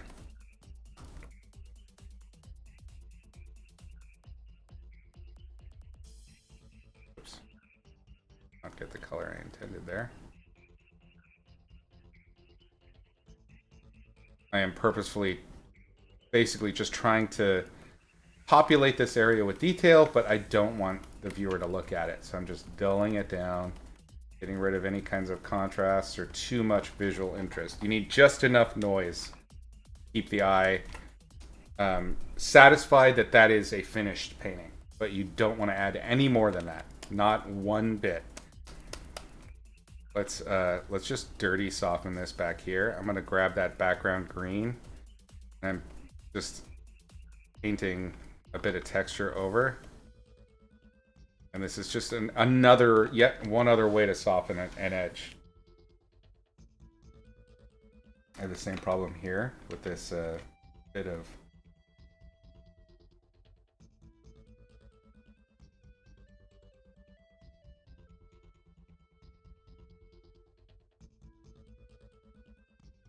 lake behind it. The sharpness in the front here I'm okay with. This is a framing feature. It's keeping us inside this little cozy circle. We're so close I can taste it.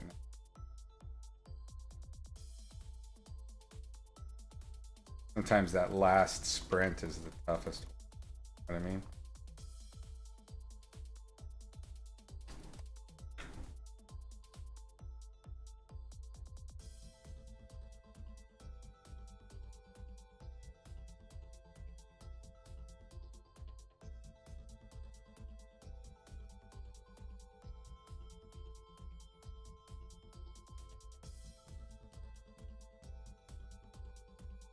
Trying to get rid of some of my over rendering and spots. Just hit it with a nice chonky brush. Chonky boy. And what that does, I'm doing the painterly equivalent of making a Gaussian blur. By using big chunky brush strokes, the eye is not going to see that as a point of detail. It's going to start going to the places where there's really sharp details. So that's what we're taking advantage of, is that neurology. Grab a softer brush to do this. I want this hillock form shadow to come all the way around the front.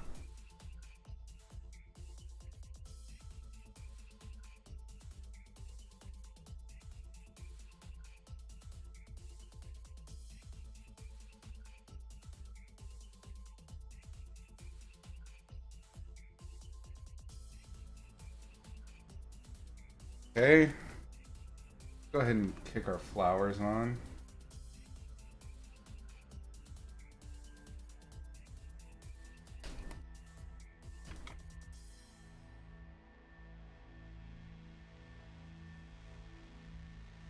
What I'm doing is creating like a little sharp edge at the bottom. It's intended to let the top part kind of present as a little fakey bloom.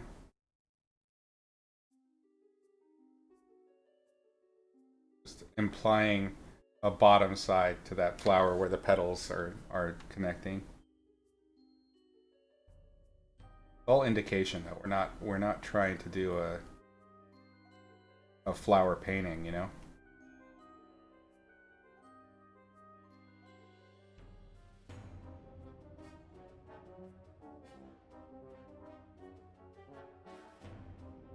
These ones in the back, it's even more important to do it because now we have perspective involved.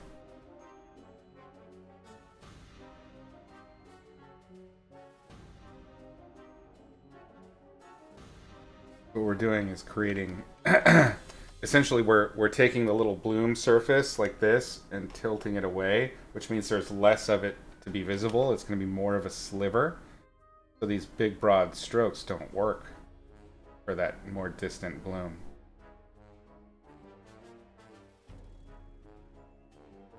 Every decision we're making is intended to reinforce some aspect of the painting. And what's cool about that is if you know what it is you're trying to reinforce, then the decision is obvious. It takes time and experience to get used to those. When a decision needs to be made, that's really the question. But it is something you can absolutely learn with a good deal of practice, familiarity. Just become slivers instead of dots. See?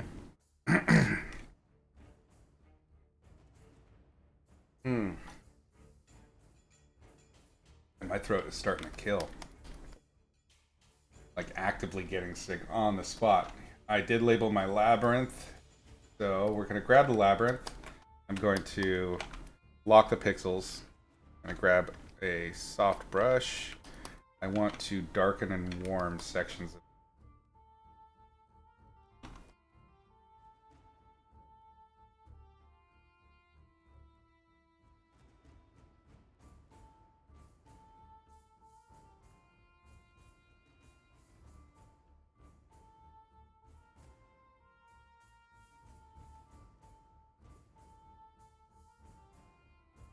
I'm hitting the back edge of parts of it to get a little bit harder to imply that there's a little bevel in it, that it's been worn down.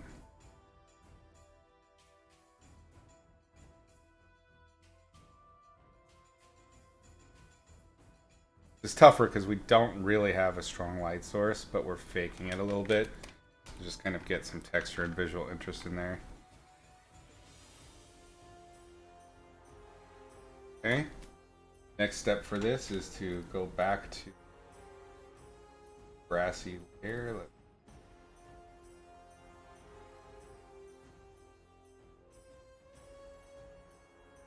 Atmosphere, guys.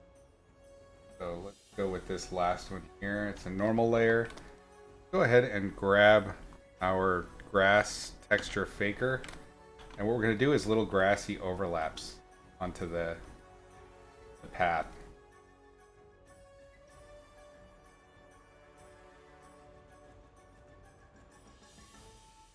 Just picking a local color right in that area for the grass itself.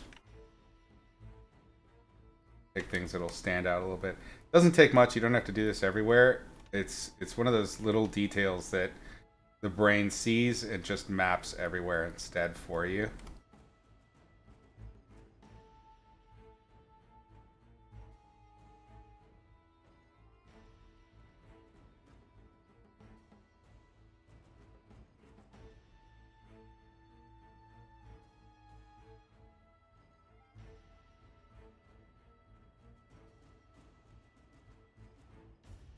Okay, good. Let's clean up. This surface is still not doing it for me.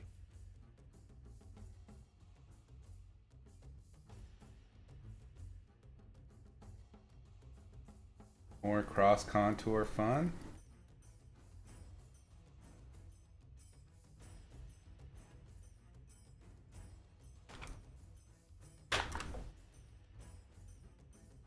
Let's get it in black and white so that the colors don't trick us.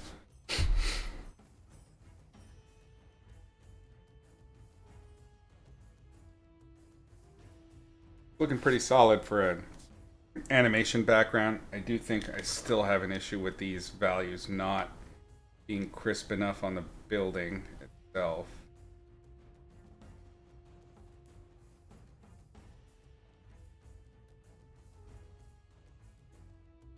Maybe this is an opportunity to fix that with the atmosphere layer. Since it already is a lightning unifying thing, what if we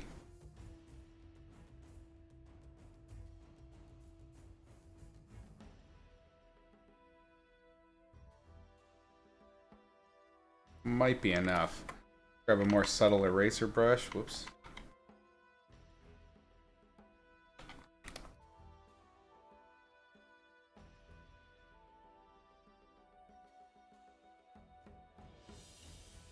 We were talking about, 7% difference in value.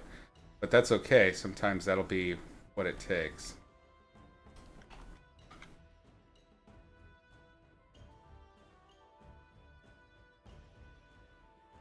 And my real focus here for this is this front edge.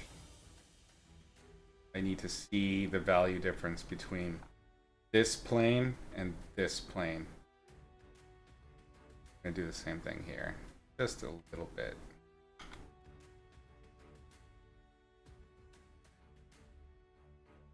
Take a look at the values again. That's much better. Yeah, that reads a lot better now. So the colors, pretty clear.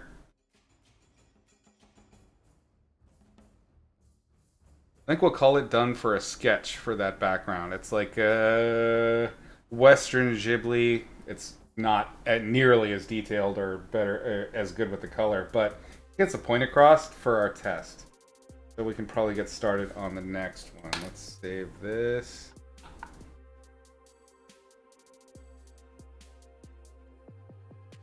All right.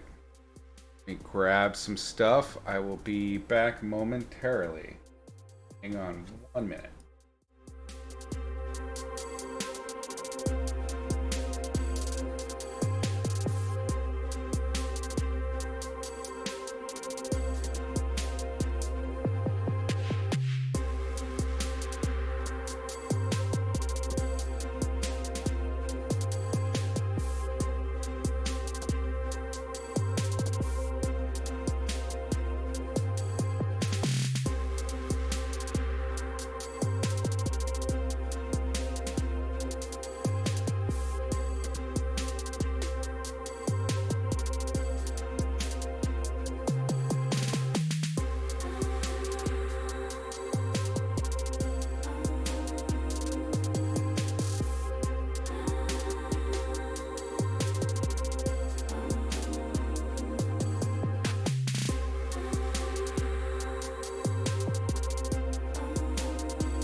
All right, I return. Getting a little chilly, needed a jacket, and I needed more coffee. Vital stuff. Looks great, Demage. Thanks. Appreciate it. I hope the client digs it. I always struggle with really green spaces because there's so much color variety there, and I have this tendency to make it chalky. So I can see it in some places, but I see where I pulled it off in others. It's a mixed bag for me. But it certainly feels like the place that we're kind of basing this off of.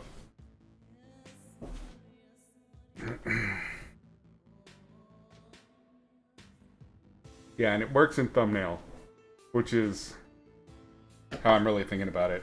For those of you that don't know, I'm regularly looking at the navigator to see how, a composition reads, and that feels like an animated show painting to me. So I think mission success there. That works. It's good enough for now because we don't even know if they'll like it. So we don't want to. There's this really careful tightrope that you need to walk when it comes to concept art, like how much to put into it if you don't necessarily have any direction from the outset. So this group they're really amenable. They'll probably be totally fine with this. I could potentially get away with just doing this and they would be happy. But we're gonna do one more because I think that the art style that's there, the animator's style is so much more in the cartoony realm that it's worth it to try and accommodate her work and give her something that's closer to that to work off of.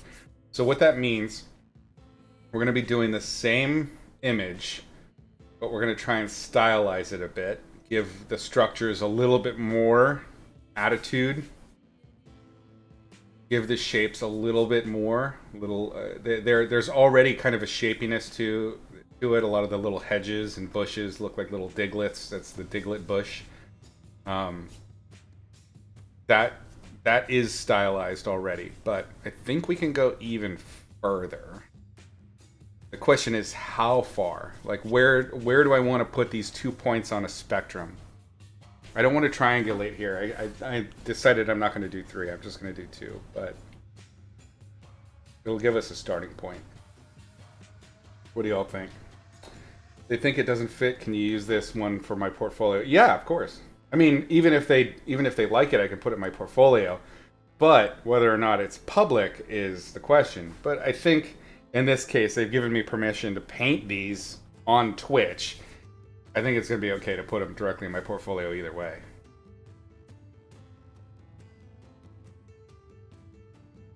Proteus wants to know about my opinion on God of War Ragnarok. I haven't played it yet. I have it, but I've been playing. I try to finish a game or get as far as I can in a game before I start up the next one, so I have a big backlog of games. I'm trying to do... I have my regular stuff, like I'm playing Call of Duty, of course. I always play that. Or play something. There's always some FPS strategy combat thing in my regular Lazy Susan, my lexicon there. And then I'll have like a couple of background games I'm working through. So I've got Cyberpunk and DRG in the background, Deep Rock Galactic, which is great. I have Witcher 3. I still haven't finished Witcher 3. So and to be completely frank and honest, I didn't finish the first new God of War either. I've been a bad God of War fanboy. I need to go back and like part of what's keeping me from launching right into Ragnarok is I haven't finished God of War 1, the rebooting. So that's where I'm at with that. What do you think of it? Have you all played that yet? Hey, enough. Lay off your bits, dog.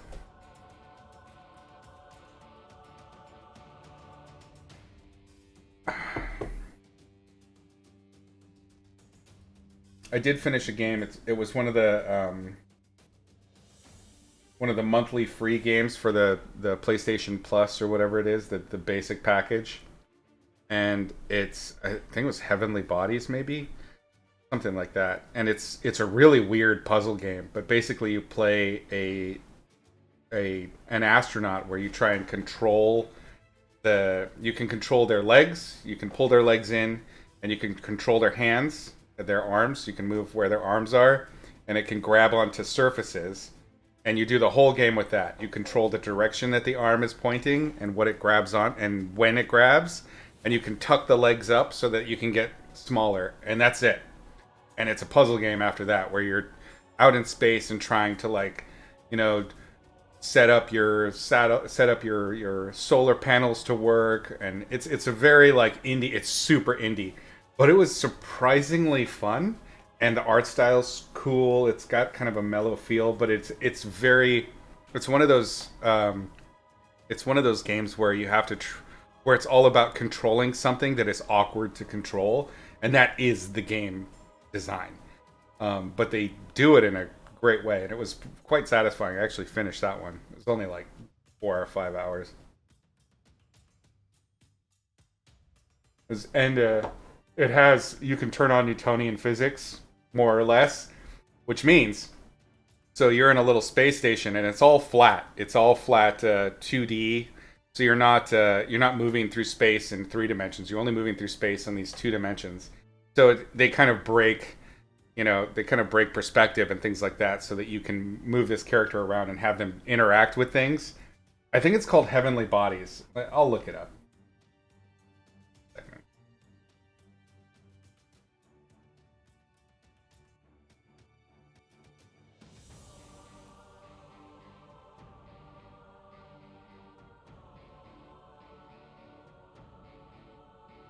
Yeah, I've looked into Gris. I haven't played that one yet. It looks really pretty. Damn game. Yeah, it is. It's Heavenly Bodies. Boy. Oh. Ads. Look it up. If you're on the PlayStation Network, it's free right now. It's good. It's hard to figure out at first, but anyway, with the Newtonian physics, so you can grab onto a surface and you just like tug a little bit, and you'll float in that direction, or you can kick out a leg and push off against something.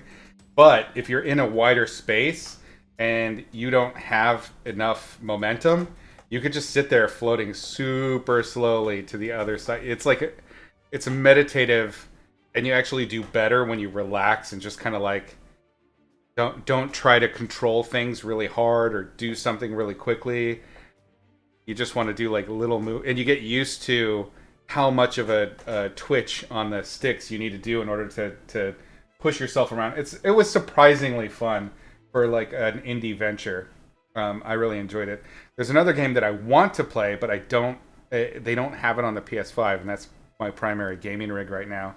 And that's Vampire Survivors. Like I've been hearing all sorts of good stuff about that. Another indie title.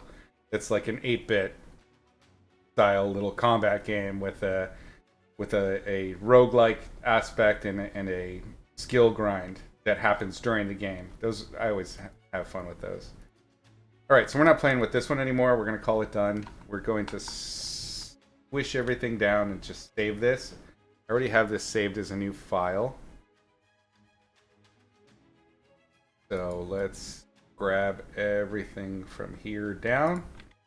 Merge it. Boom. Layer's done. Gone. We have a painting. I'm going to make that a normal layer. Make a new layer. We are going to do... Oops, you know what? I'm going to keep this gradient. Copy that and put it up here.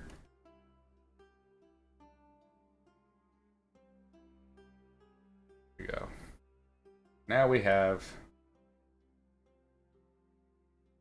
our previous painting, and now we're going to start a new one. Go back to the previous painting, and this time we're going to, we'll copy it and put it up here. Whoops. Up at the very top. Do is dim this way down. That should make your eyes hurt a little bit.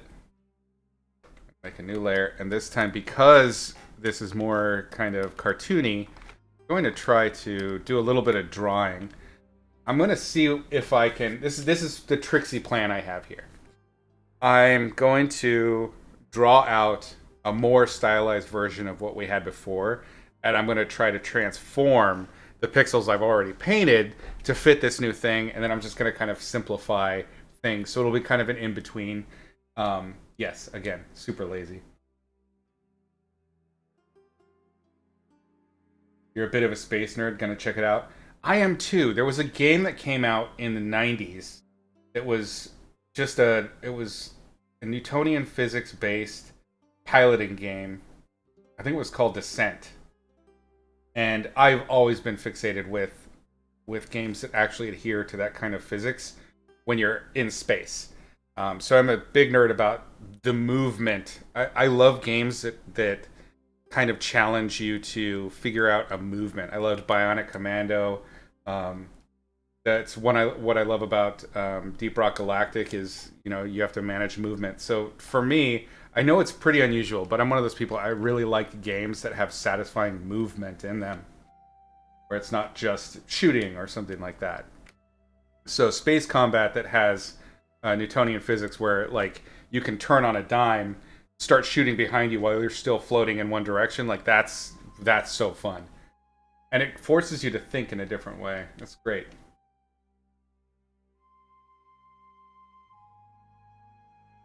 All right, quick. Let's grab a drawing brush tip. Go a little bit warm with this. What I want to do is just kind of amp up, just make it more, you know? The game is, or sorry, not the game. The animation is not, it's not really horror, but it has some horror elements. It has a little bit of darkness, pretty heavy spirituality. So I'm going to see if I can play up on that a little bit by kind of breaking these shapes up.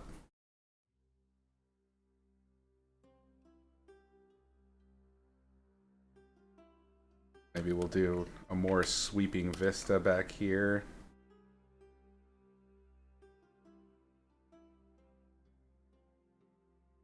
The island a little bit more goofy. Bloop. Crazy tall trees. We're going to keep everything roughly in the same spots.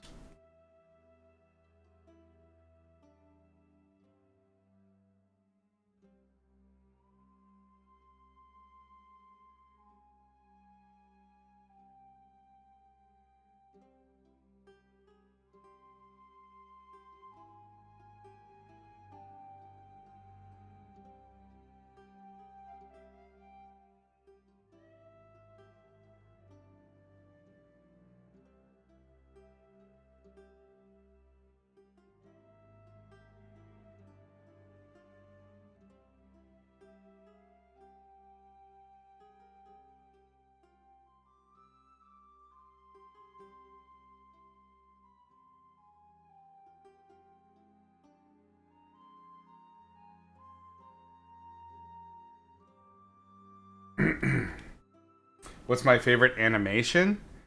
Oh, that's a tough one. I have different favorites for different things. Let's see. Probably one of my favorite story based animations would be for like long form Western style. I really liked Soul. I thought Soul was excellent, which is Pixar, not a traditional 2D. Um, Shorts. I really liked Rojin Z. That was a really interesting like little tale to me. I like those little personal, unusual moments. It's great, fun sci-fi. The premise of Rojin Z, if you haven't seen it, it's an anime. There's this machine that's used to take care of old folks that are in hospice, and I think it's experimental at the time. They're trying to make something that's going to ease the transition into death, and they have this old guy who's got pretty severe dementia put into this machine, and they basically tell the AI in the machine that it needs to do everything necessary to make his transition comfortable and make him happy. And so it like behaves. It has like aspects that make it, use his memory to behave like previous loved ones and things like that, and just kind of that whole experience. And then he remembers loving going to the beach, and so this sort of, it's like a deathbed slash mech that this guy is inside, takes him to the beach, and like the military gets like all it's trying to do is get this guy to the beach so that he can go happily, and the all of the defense forces because there's this out of control mech run by a man with dementia, running, heading to the beach and just demolishing everything in its path. It's great. Um, I loved Tokyo Godfathers was really good since we're on the anime kick right now. Um, I love solid, interesting stories that are different, that have really strong kind of themes or human messages. Those things really I find satisfying. Um, what else?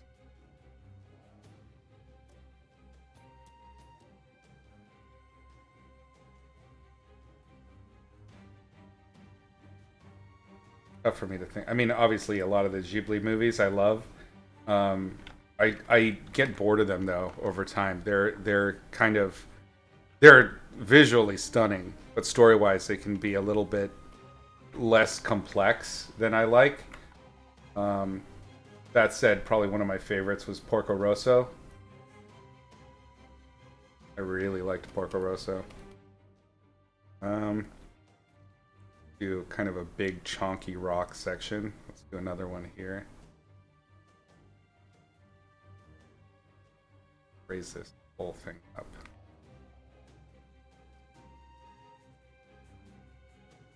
For a series, I really liked. I mean, I'm watching Invincible right now. It's quite good. Uh, Gravity Falls. I loved Gravity Falls. That is still my ringtone, the theme song, still to this goddamn day.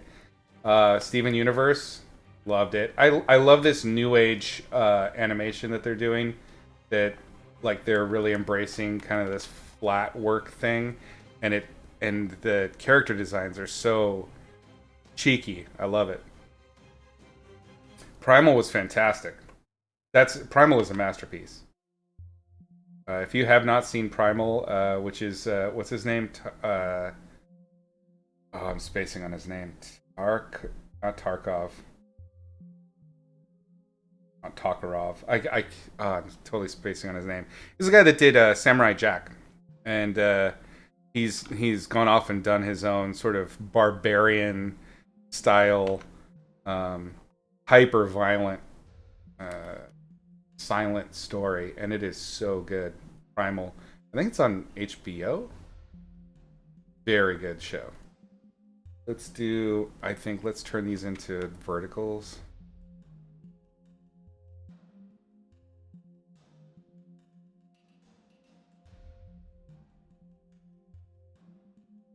Tartovsky, thank you. Yes, that is him. And man, genius. Genius. I don't think I've seen the newest season of Primal, but the first one, it blew me away. That said, I don't like Samurai Jack. I know, I'm the only one. It did not grab me.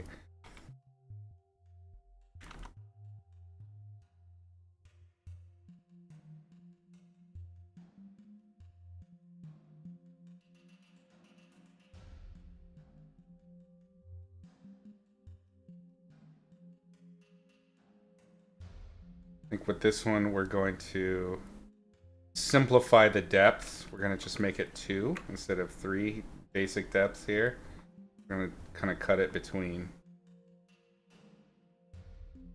And we're going to add some stones over here.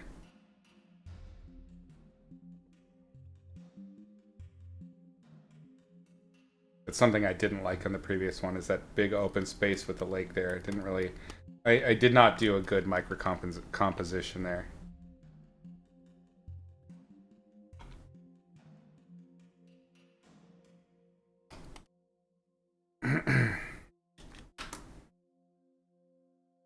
You just finished the second season of Blew Your Mind? Awesome. It is. I'm not kidding. It's a masterpiece.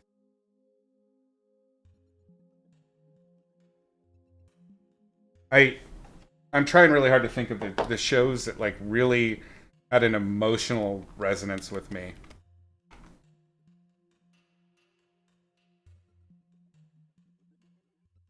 Because to me, those are the ones that stick, right?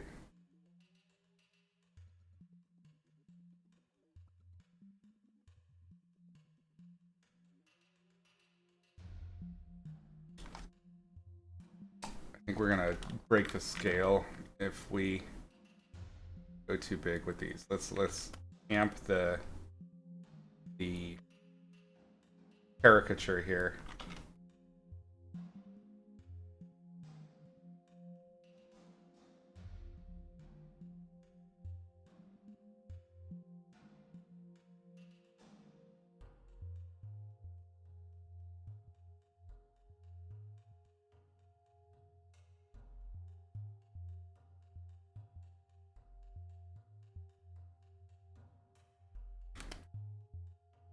Yeah.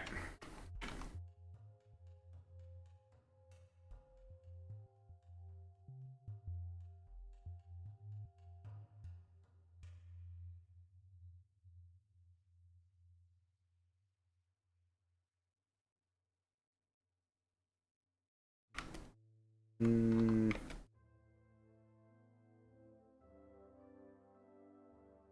I think for the most part, the circle can kind of stay the same, but we can just get more shapy with the rocks.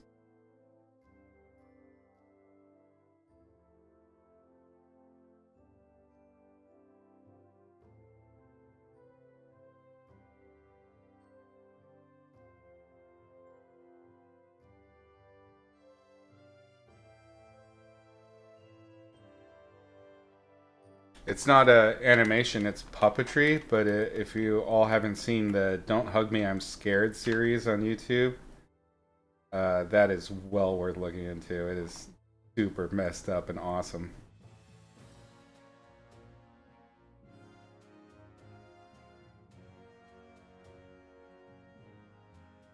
Dan Rob, welcome.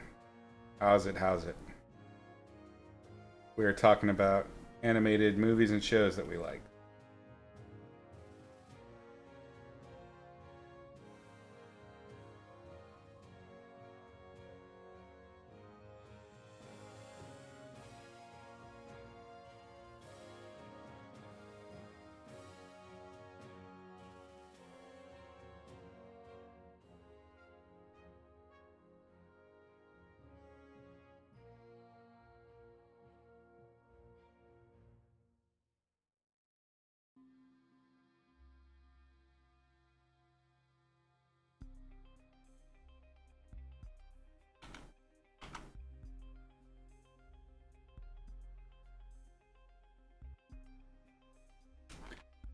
In some ways, it's almost easier to do this drawing at this stage because we've already done it, and now it's just caricature of what we'd already done.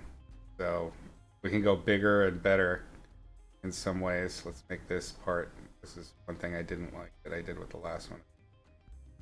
I went thin where it should be thick and thick where it should be thin.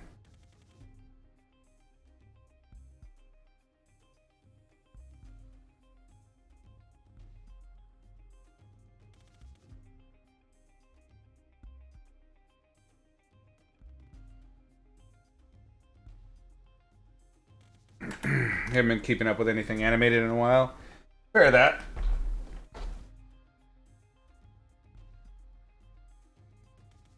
Over here, we just finished watching The Boys, and it was epic. I'd been a fan, but I held off on watching the latest season so that the girlfriend could catch up. So we started from the beginning, and what a great show! What's the story behind this place? This is a church on an island. Um, we're thinking something kind of like Ireland right now for the location, but it's a medieval church.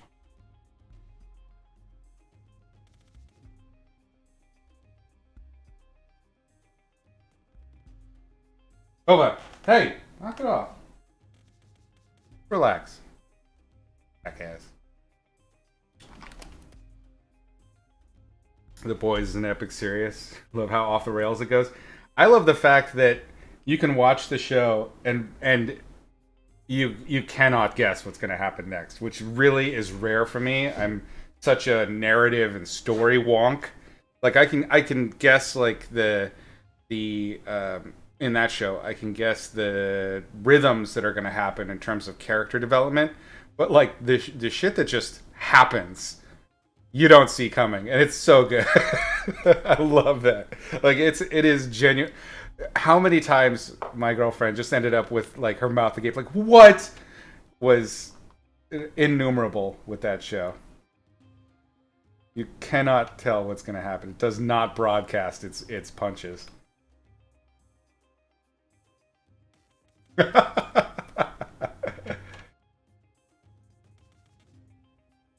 That's got to be rough.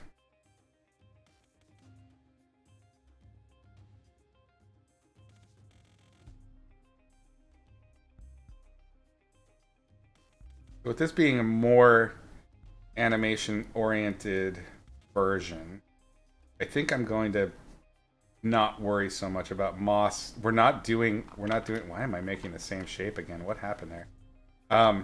We are not doing the moss. We're not going to do a lot of heavy rendering on this. It's going to be heavily simplified.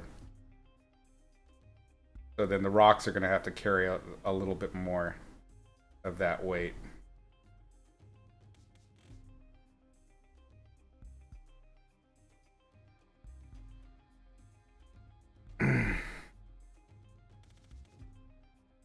He thinks the entire series is just that. Oh, that's too bad. Well, I mean, I know a lot of people that just do not work with, they cannot do violence or or gore. I get it. Different strokes. I like that. So, as Damage says, that it makes sense in regards to how sociopathic heroes would act. I like that it also implies it's the absolute power concept. Like, not just not just does it acknowledge that some superheroes can have these specific mental issues, but the fact that being a superhero, just that alone, having that kind of power breaks your like relationship with humanity, and you kind of stop caring, and it makes you a sociopath. Like everybody in that is just awful in one way or another, and the things they justify by virtue of what they do, who they save. Like that to me makes it so much more human. Like rich people, right? Rich people just get a little crazy. There's nobody to question them anymore. Nobody that like puts them in their place. They stop feeling shame. Like that's what would happen if you had incredible powers. You would really stop caring about any level of humanity. Another great example of that is Dr. Manhattan from The Watchmen, particularly the comic version. Wow, what another masterpiece right there. You know what? I think we're keeping that too naturalistic. Let's see if we can do something a little bit more cartoon. This.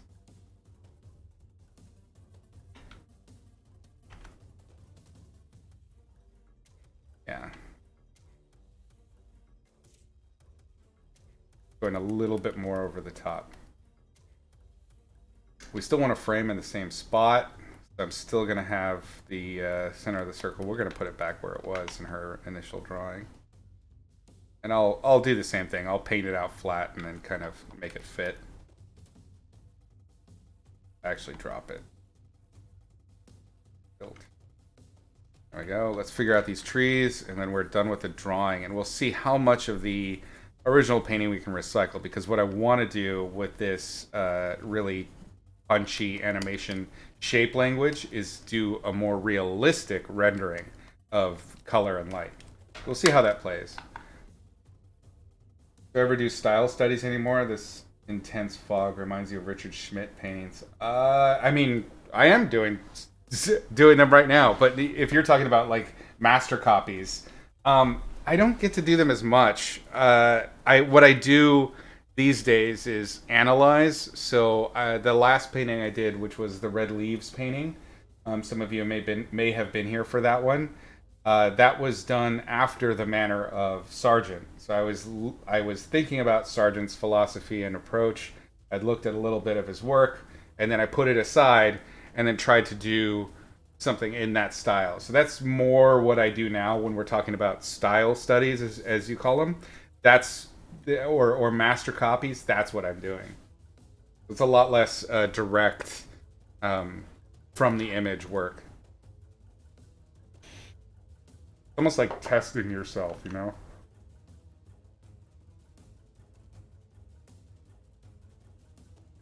Let's get a big stone here. A small one, another big stone. Okay. Now trees, the trees can be even more over the top. Let's go do like this.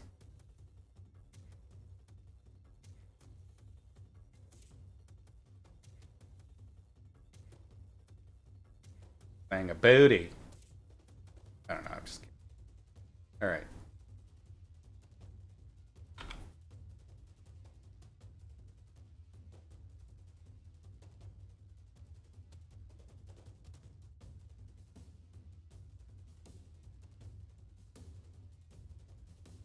We're gonna do the same thing with the foliage, something along the lines of what we've got there in terms of shape, because I think their placement is okay. Add that mountain back in here.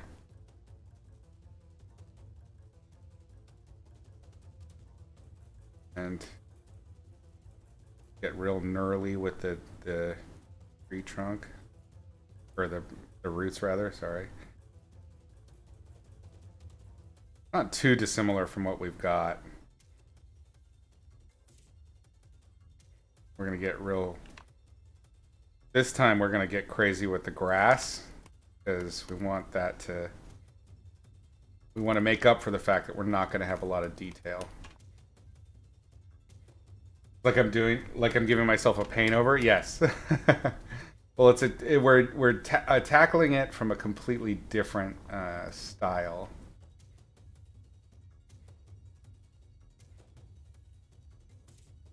This time I don't want to go to that one. Create this framing. We're just going to lean into this curve really hard.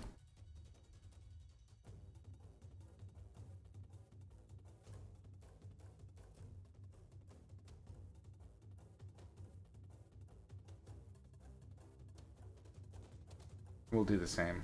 We'll keep roughly the same tree shape.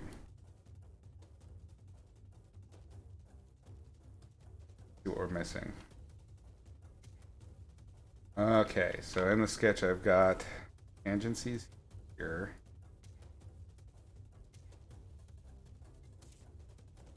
Oh, that's the background hill. That's not as important, but I don't want that.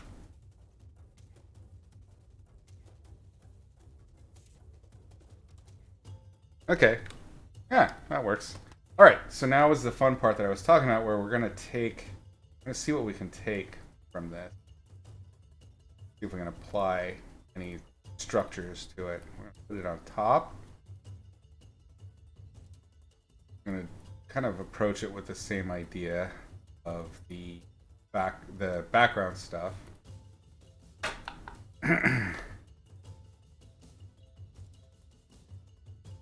You see, Izzy, from this morning, what you got wrong was the shapes.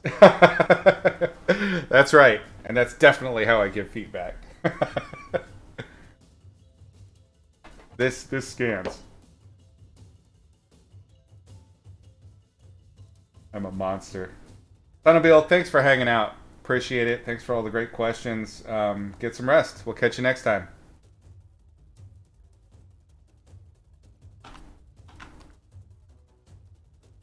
I'm going to do the same thing with our clouds. We're going to go even more shapy. Grab a brush. Maybe we're going to do something a little less textural to start with in the background. Adios.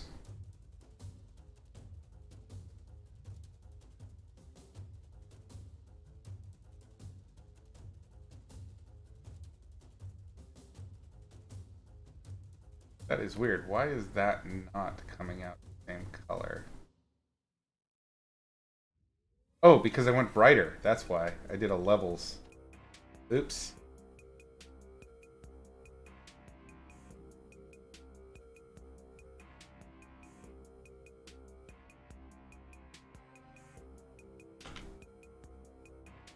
Yeah. Not quite that much, but close.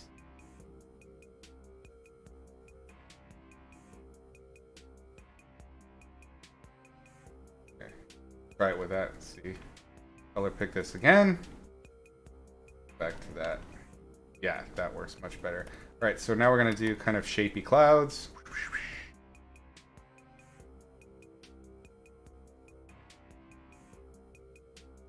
Oh shit, am I drawing on my lines layer? I am. Gotta be careful with that.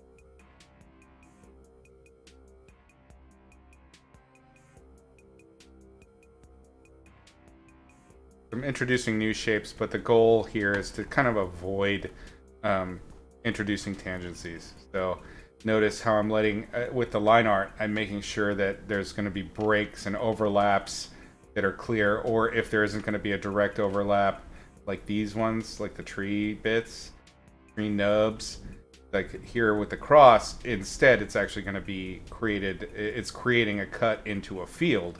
That's an overlap, but it's not a tangency causing one. Be extra conscious of that.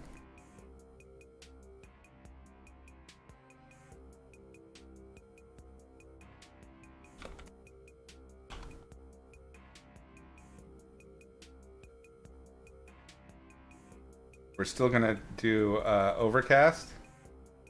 I'm just including clouds. I'm gonna leave it as a separate layer because I may decide to add it all together. Who knows?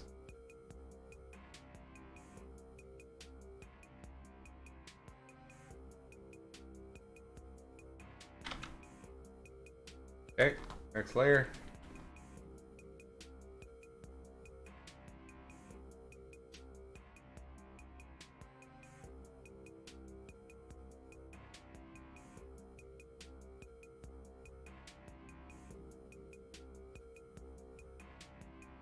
Gonna be our hilly hill in the distance.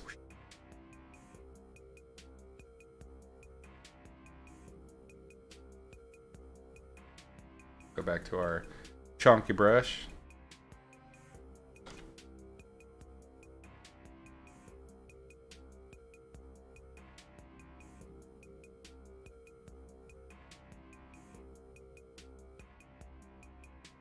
I don't need to worry too much about the edge there because it's going to be behind that tree. We're going to stylize that tree even more.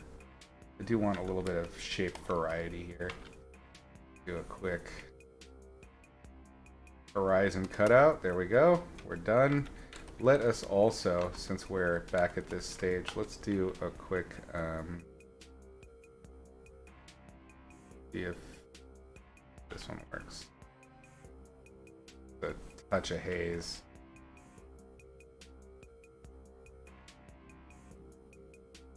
Yeah. Do another layer. Now we're going to do our fill. Can I just copy what I've got there and transform it? Is it even worth it? Nah, it is not. Let's just paint. Grab a color. Yes, get it in there. Let's do a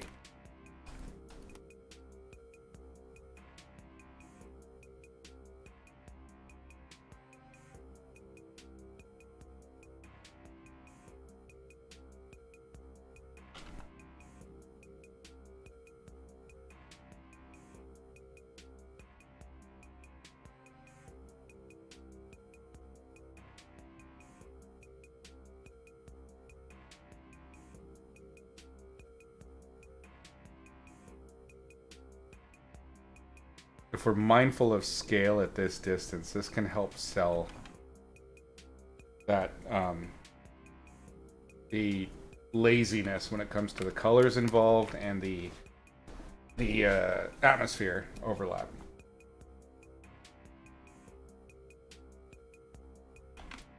Same thing, we'll grab that color for our atmosphere overlap.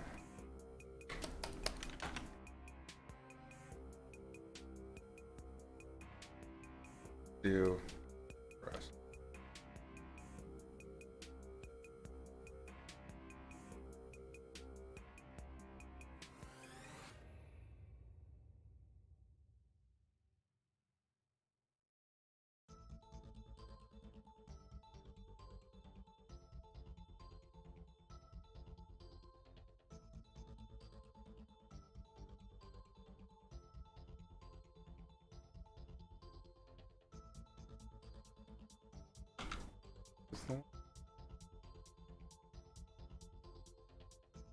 Not the brush I thought it was.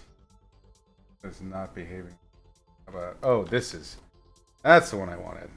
Ah!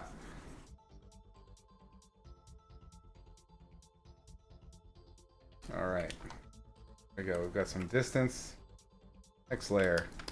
We're just hacking through this. Alright, so this is where I wanted to really capitalize on reuse. We are going to just select. Oh shit, I forgot this is all one layer now. I got to be a little bit more careful with this selection.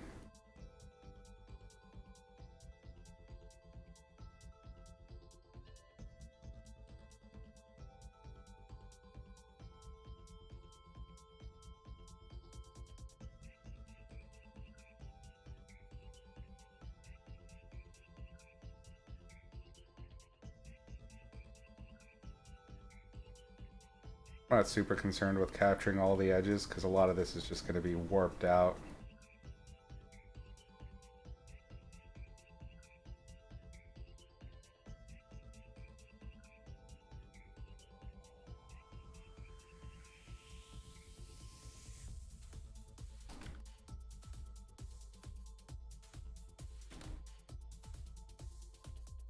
We're just going to be sloppy, grab it, transform.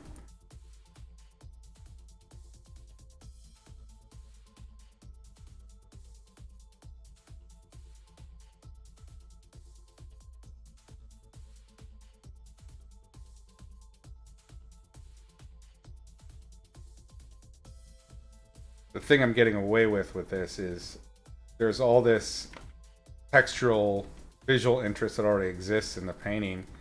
The values are close, so I really don't need to do too much when I do the cleanup. You never know, there might be happy accidents that come out of it, like little shapes or texture breaks that happen.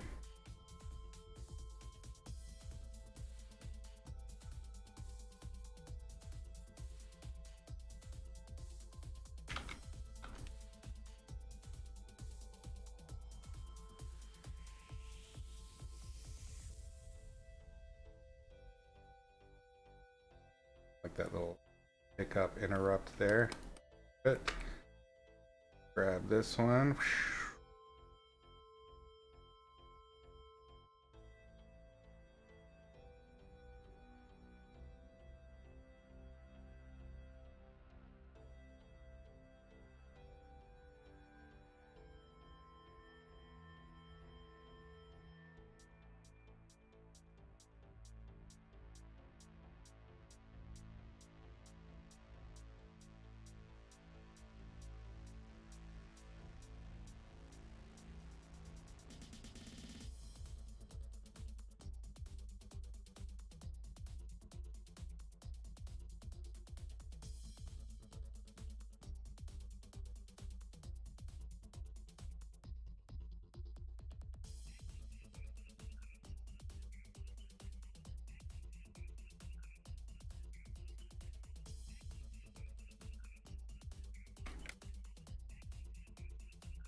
So hopefully you can see what I'm doing here with this texture thing.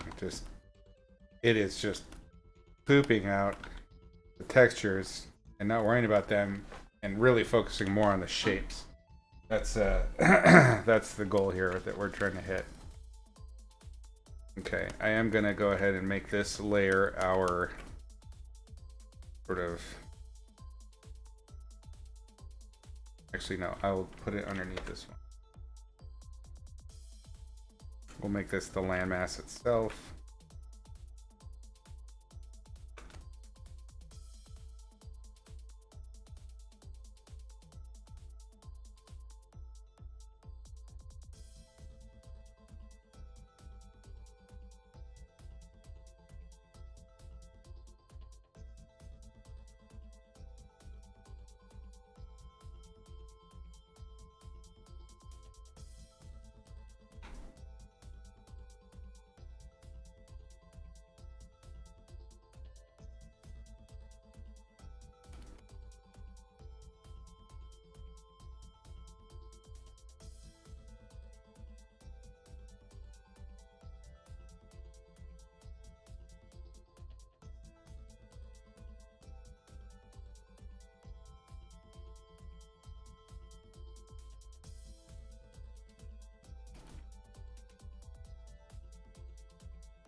That did not work.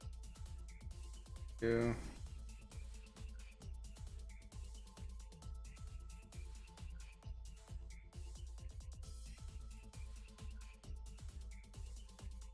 Copy paste. That's what we did with the last one.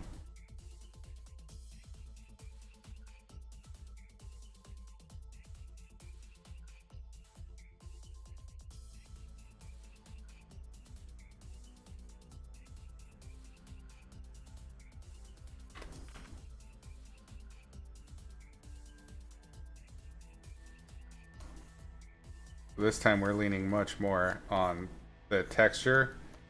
It's like a flat plane, and we're just gonna throw textures on top, a little bit of color variation, get us where we want to go. This one. This one's way less about rendering. Also, why I'm trying to be like more speedy. I don't want to let myself fall into the trap of getting into a render. Get the one back on.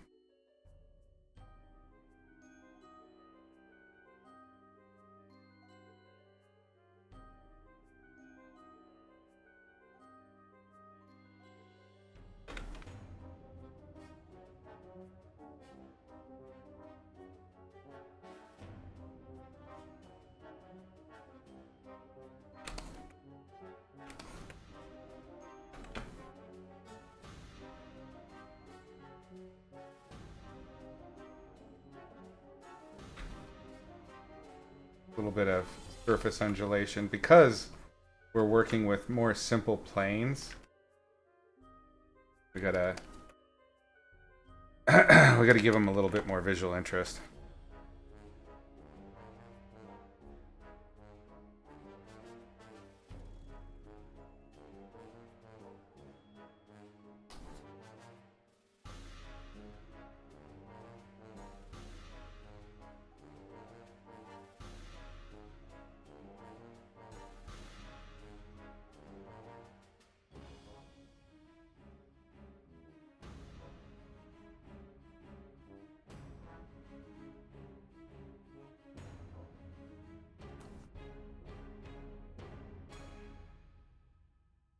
Start.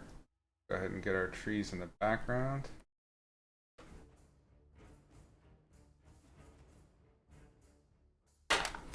Dan Rob, you got to bounce. Thanks for hanging. Glad you could join for a bit.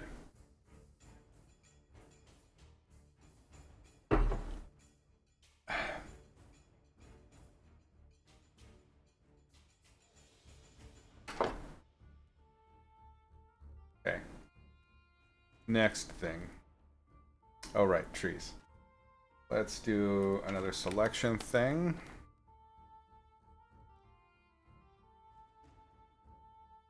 even with something that's stylized like what we're aiming for here, you still want to think about micro compositions. Like right here, we have a tangency I accidentally created.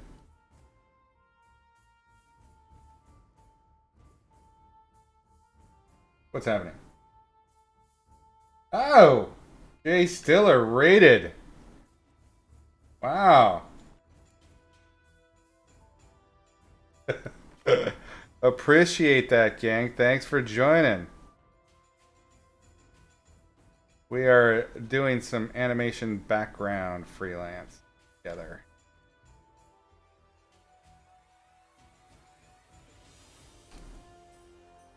Welcome all, indeed.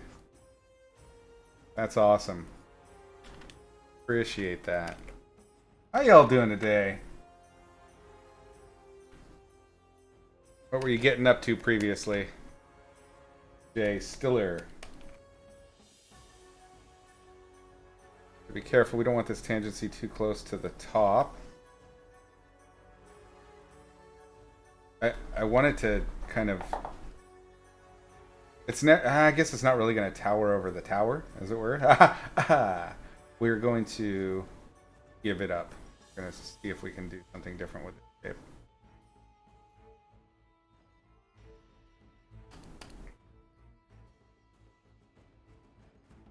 You're painting some environments? Sick. What sort of environments are we getting up to?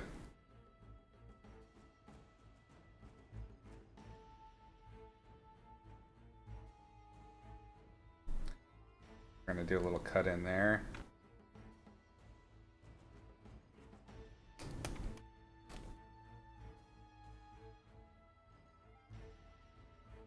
Introduce some of that other color we had. This. Again, we're doing more animation style, more animation-y, animation-early. I don't know. We're doing something like that. And so what I'm doing now is flat planes with more texture involvement.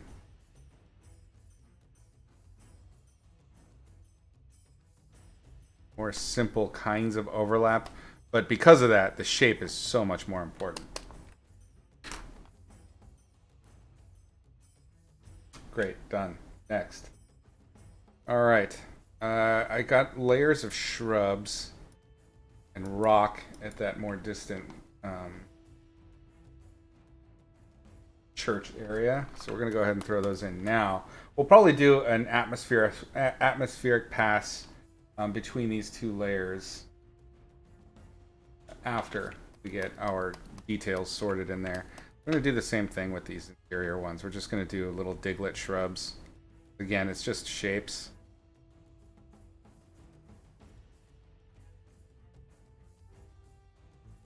You do want to introduce some variety. We're creating overlap back here.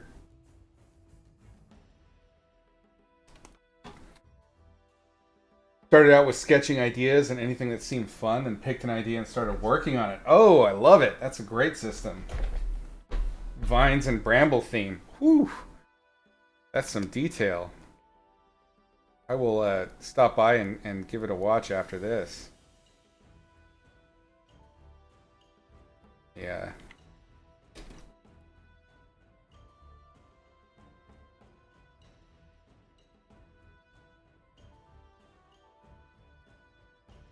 There it is. All right. Oh. Check it out right after I wrap. Awesome work. Very nice. I think I'm just seeing the your trailer. No, 4 hours. A full painting. Awesome. Very cool. Yes, anybody that's on here watching with us, certainly give Jay Stiller a follow over there. That's some excellent environment work. I love it. I am not an environment artist, to be honest. Jay Stiller, I'm definitely more in the character creature realm, but this is freelance for an animated project, and they need backgrounds right now, so we're gonna do them. Got to get it done. I hate that shape. I hate everything about that shape.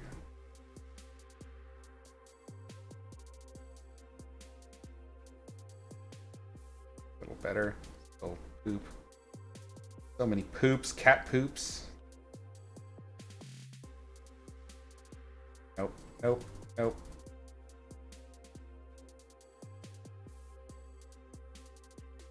Break here. Get back into it.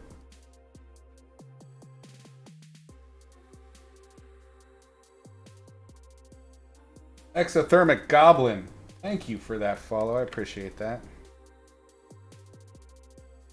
I am glad you could bring your spiciness to the space.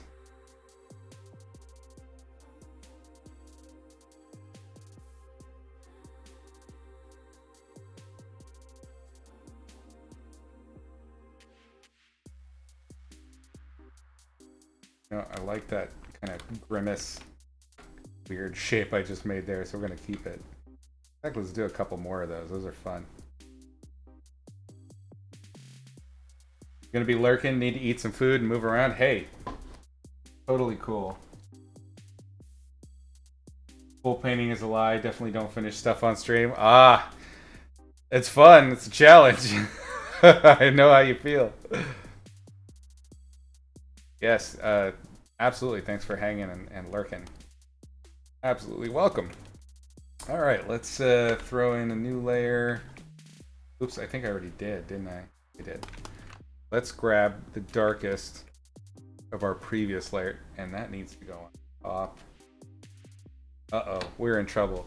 This layer has to go above our houses. We're gonna put it there. Again, we're gonna lean real hard on our texture brush for this one to get us the color variation and the... Yeah. Boom. Ah! So graphic. Love it. Let's do rocks. Why not? Do a spin.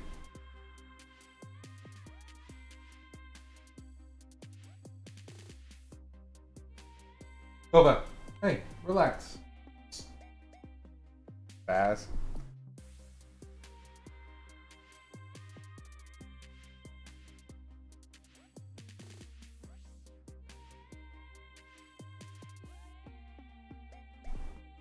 So what I was going to do different with this one is we're going to get more rocks on the shore.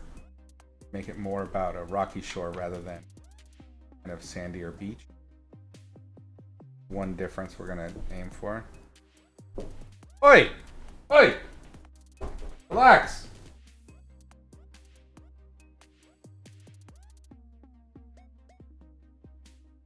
Kind. Go back to our original painting. Let's grab a color. Let's not worry too much about the value because that is going to get knocked back when we do our atmosphere pass. That does not work at all. That is terrible. Pull it. Less cool. Brighter. Nice. Brighter. Let's see what that does. Ooh, maybe we can go light. Yep. Yep, there it is. We'll carve the shadows out on it later. Let's do a couple more of those. That's a good element. And these little, since we're working more in graphic shapes instead of rendering, more of these that are representing the correct scale for the depth and distance are going to be more useful. Don't want to put anything in there that doesn't help. Yes, that's the right idea. Let's get a couple of these up here.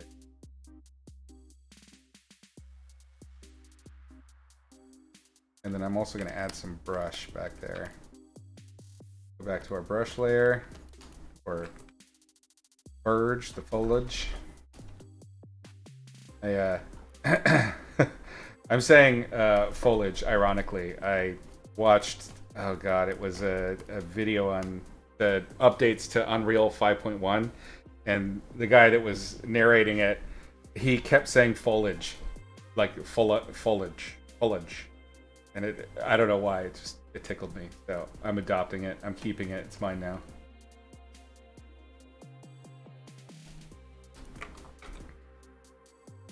Okay. More background hedges. I'm gonna try and get a couple more of those like little mushroom shapes in there.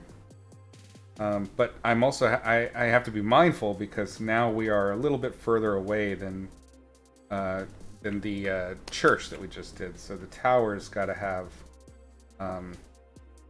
little, butt plug things, little smaller, similar shape relationship, but a little smaller. Oop, I just got to follow Chow Mingo. Thank you so much for the follow. I don't know why I'm not getting an update in the chat with that anymore. That's weird. That used to be how it worked. I haven't streamed in a long time. I quit while I was working on the Magic series.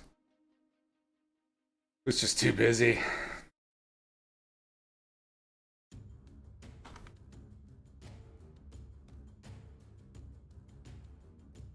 But it is good to be back. I hope to at the very least, regularly have my Saturday show. I sure missed you guys.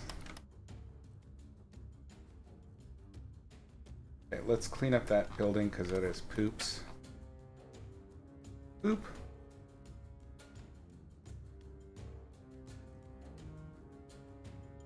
Break I built.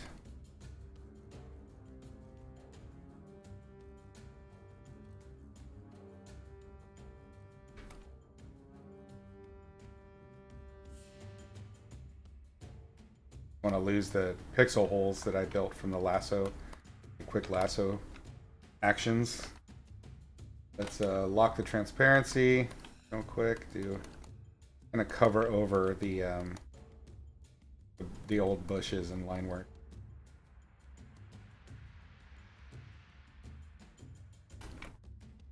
Turn that off again. Select. Erase these.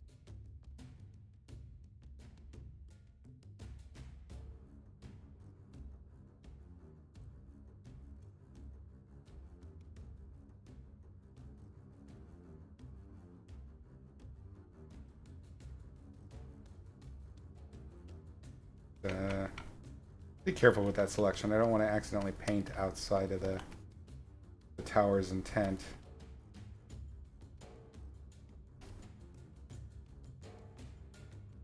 Not perfect, but it works. Good enough.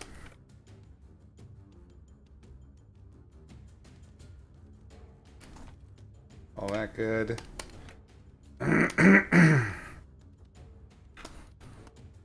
We also need to account for the new changes to the roof structures with this more animation style, droopy roof and stuff.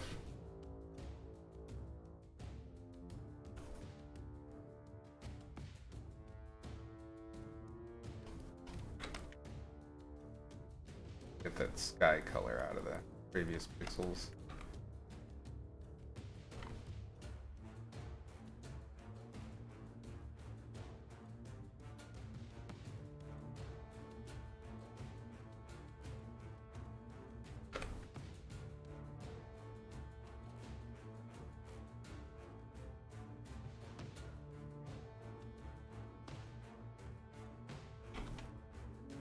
That sharp edge I was talking about. We really don't want that with this more animation style.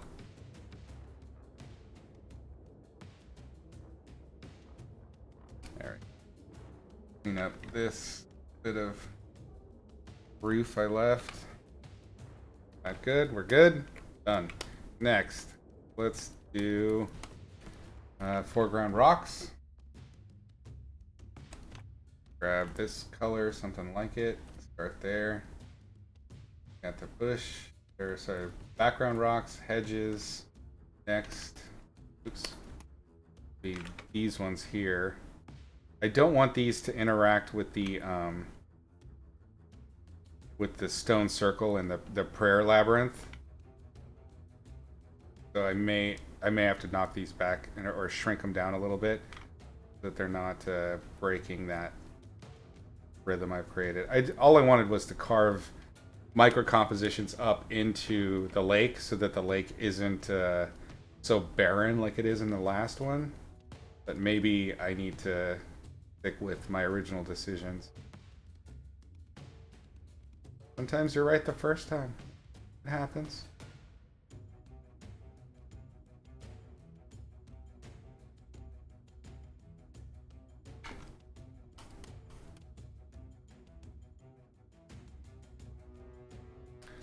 We go back to this one. Let's get rid of the transparency protection. That back. Cool. Those stones work. Let's leave it. We will we'll get the values correct once we've got everything laid out and the shapes are done.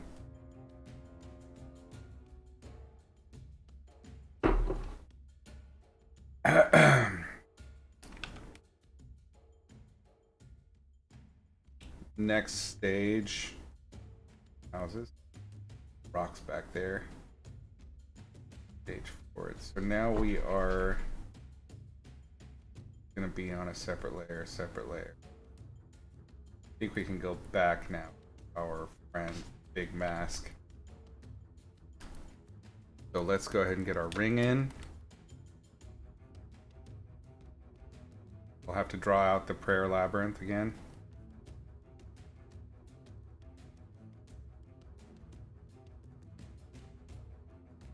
The hard part with the selecting aspect is trying to keep a little bit of the vibrancy and looseness of the lines that happened in the initial sketch, right? Or the cleanup sketch. We're basically tracing.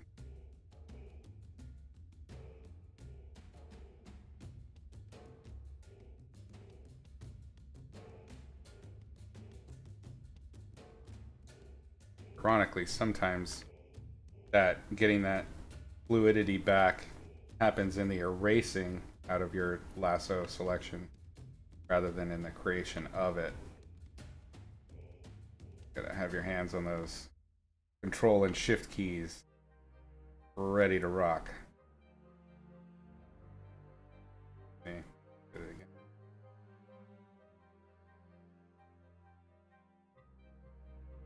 Ay, ay, ay.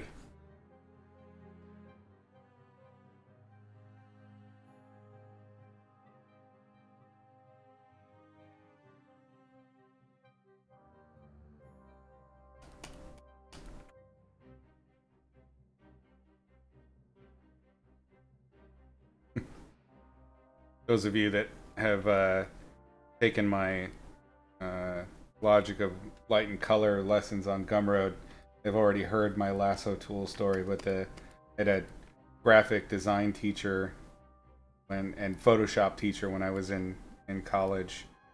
He called this whole lasso taking process like this making tacos, and it has tickled me ever since. So we are here together on Twitch in her honor, making tacos. There's nothing taco-like about these, but fair enough. Love it. Goofy names for silly things.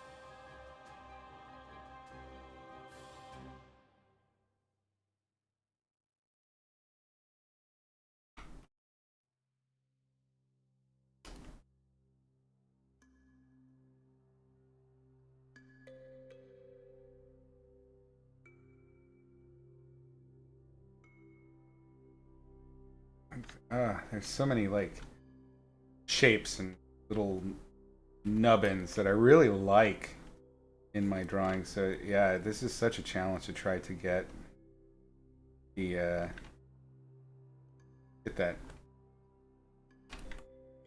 fluidity going. Lasso tool is just not a fluid tool. It's weird. It's the same. I'm using the same stylus, the same tool and everything, but the behavior of the cursor when I take it is so light and airy and ephemeral. Oops, god damn it. That it doesn't feel the same as like when you're laying down pixels with a brush. Isn't that interesting? Right.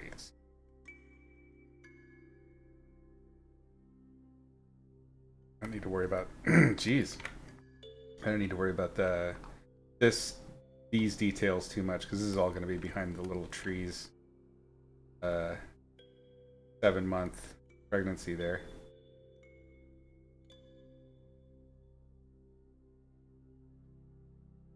Start at the end. Back. Want the same idea. I don't want the circle to line up exactly. I have a feeling that once I get these initial strokes in on the layer after we're done with the lasso tool transformation to kind of keep that disconnection. A lot of great stuff for composition happens in discordance rather than making everything feel rhythmic and right. Depends on the kind of images you're trying to make, the stories you're trying to tell. You know?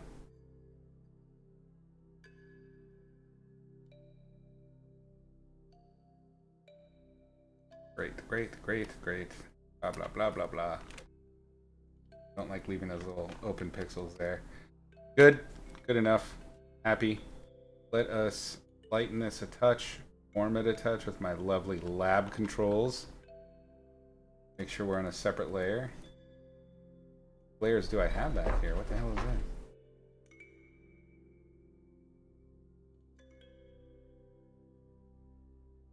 that? Oh, time for number 50.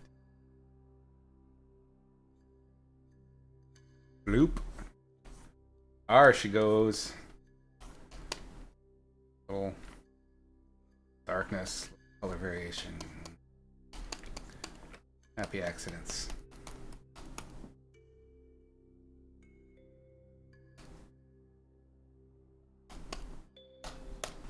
Great.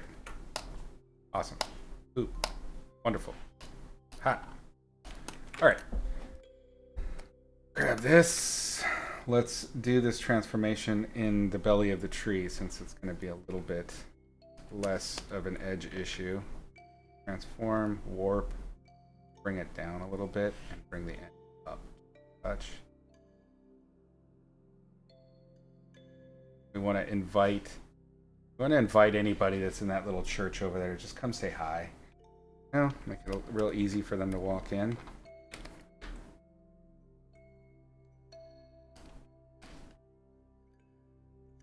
At all.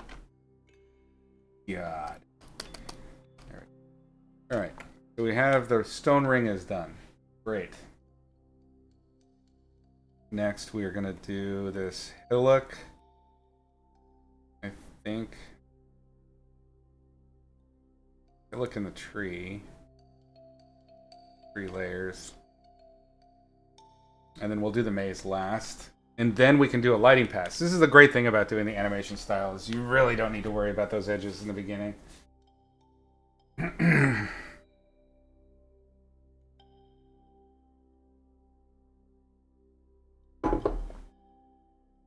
The hillock will be underneath. Here. There. There's our layer 15. Hello.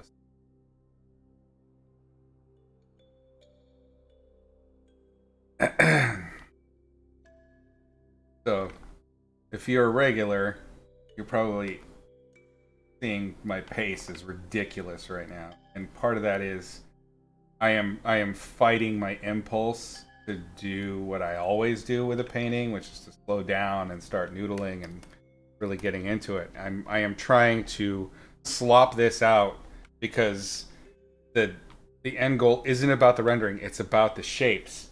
So I need to test the shapes first before really getting into the painting. And yeah, I'm struggling here. My heart hurts. No, that's fine. It's a good way to do stuff. There we go. We got our berm. Let's go a little bit lighter.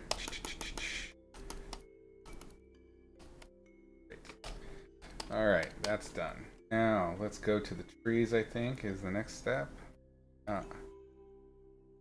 May need to do a little bit of a lighting pass on this ground plane just so that we can center our focal point with the light on the staging for the characters. But we will do that after we get the tree shapes in. Again, this is all about them shapies. Shapy magoos. Green of Mirth. Thank you for that follow. I appreciate it. So glad y'all joined me today. Let's do some wonky selections and get our little Gabrous trees going.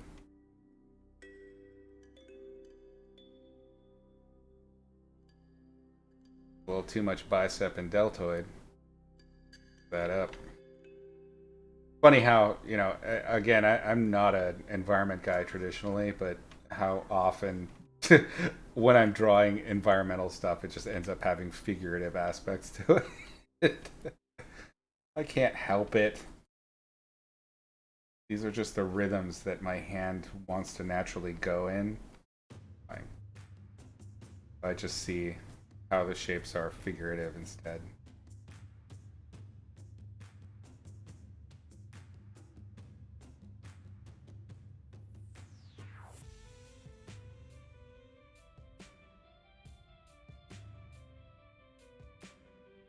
Thinking I could go slimmer with the roots, but it's not going to fit for the shape of the overlap. Right? We're going to keep it separate for the trunks, for a little animal hawk shape, free limb. I think this is all going to be tree here. We're not going to do the same thing and on the other one, which was, oh no, we didn't. We'll stick with that on the other one.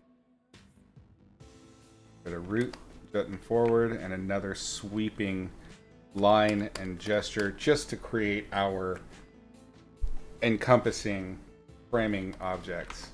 Let's grab the color from the trays back here.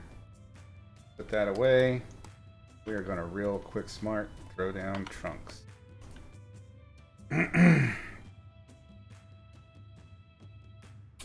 Can't stay, but so glad to have found me. Hey, thank you, Greenworth. Really glad you could join. Appreciate that. We'll see ya. I'm gonna be hosting the stream pretty much every Saturday for sure, and then I do periodic weekly ones or during the week. The lasso tool is crazy useful. You take care, Mirth. We'll see you next time. Poop, poop, poop, poop, poop. Get it down, get it down, get it down.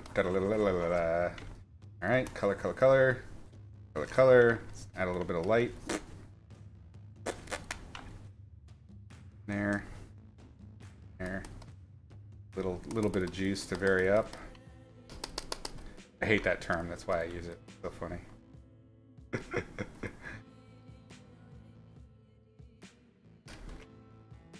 Let's get another lasso tool fun. So this time, I've established, wow, these are very suggestive shapes. I'm gonna have to fix back, y'all. Yeah. Oh, lordy. Let's do a little of that. I can't help myself. Woo!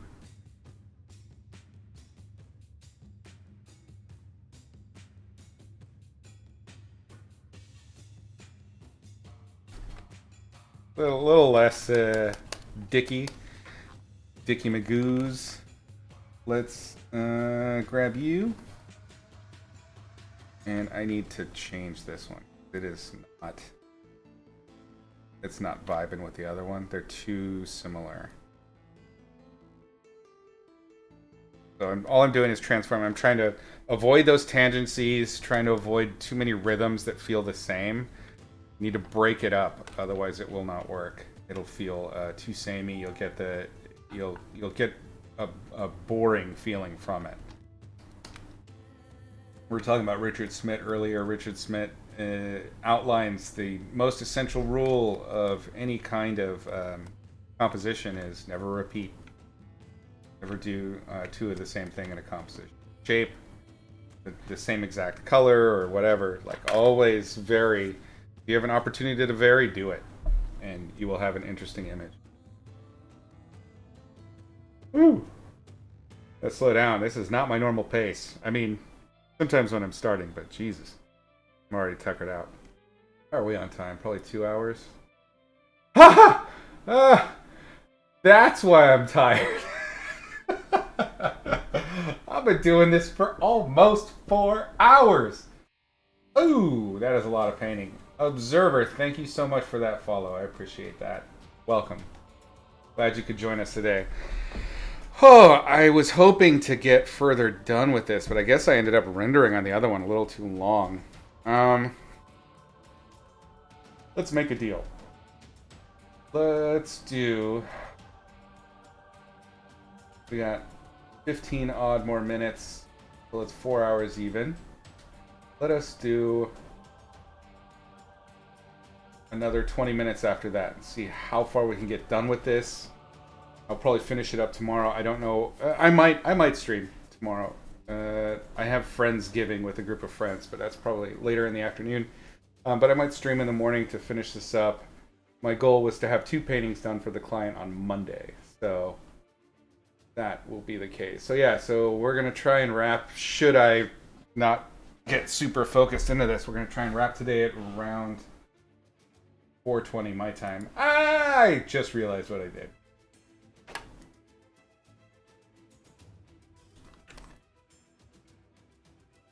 Okay, so again, I have a rhythm back here with these trees.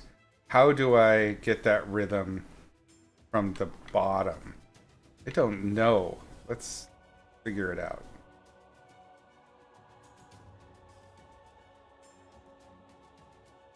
I don't know. I hate this already. This is probably not the way.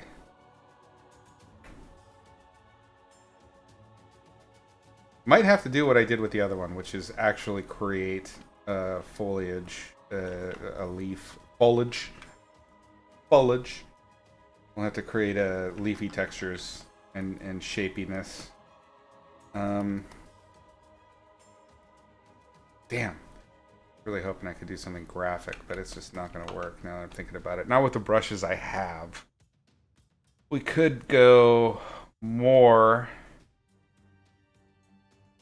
leafy. Let's try that. Let's take a look. We're going to hide our lasso tool, Control H. Oh, excuse me. And we're going to throw in... We're doing it... This is very concept arty. This is not animation-y style type thing. Just wanted to see what we could get away with this. We're going to have to erase out... that I want the edge more broken, the front edge. I don't want it so bubbly. There's something to it. It might work. Maybe okay, I'm gonna unhide and deselect. So this is something I always do. Maybe you do it too. Just a reminder.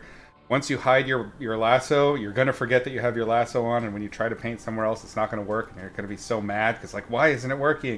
You're gonna throw your stylus across the room. You're going to break your Intuos, your Cintiq, and really, you just need to unhide and then deselect. Control D. Boom, done. You've saved yourself thousands of dollars. I did that for you. That's a gift. Okay. We're just breaking up the edge. We are using this brush. I don't love it. But I think once I do the bigger color pass brush on this might be okay.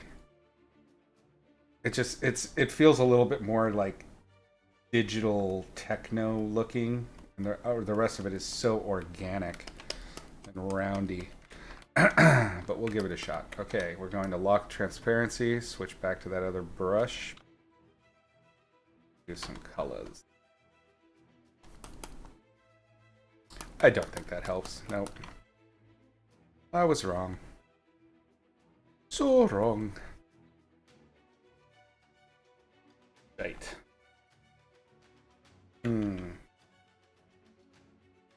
Let's leave it for now. It's temp. We're not going to fuss. We'll just let it go. Okay, so we've got all of the outlier pieces are sorted. Start getting the colors correct. Basically, at this stage, we're just gonna we're gonna lock everything. That hillock, lock it. This is the ground plane. This doesn't matter as much. Trees, lock it. Distant hill lock. Doesn't really matter. Not working with those just yet. That about susses. Okay. Real quick, we're going to do that framing I was talking about. Or not framing, but that spotlight. This is the great thing about having done the painting already. So we can just color pick from there. Oop. Uh-oh. I did it bad.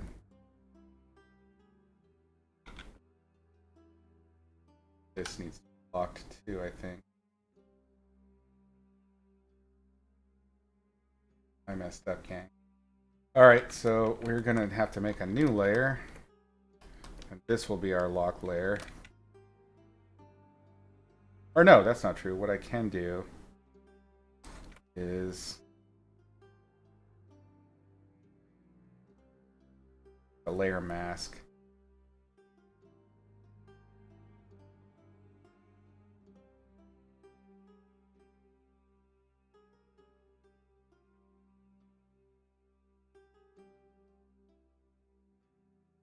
Great. We're just going to mask this one. Boop. That cut off all of the pixels that are outside of that shape. So I don't need to lock this one now. It's transparency locked a different way. Let us throw in those colors I was talking about.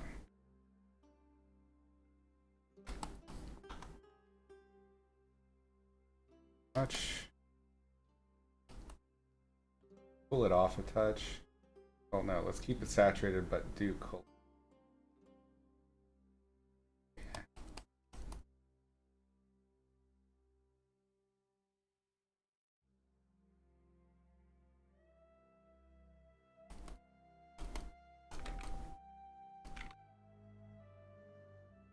Lunar Delphine, thank you so much for that follow. Glad you could join us today. Okay. Let's get that hot spot, just a touch of it anyway. Brightness. This will be our center of action.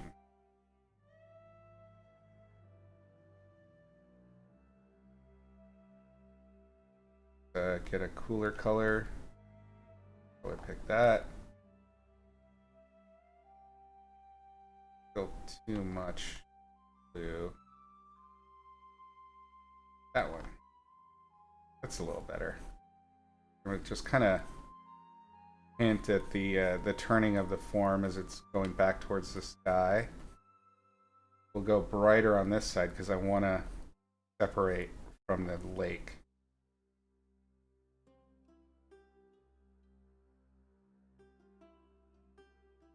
We'll go back to the lake. We're going to do a little airbrushing to kind of texture airbrush again.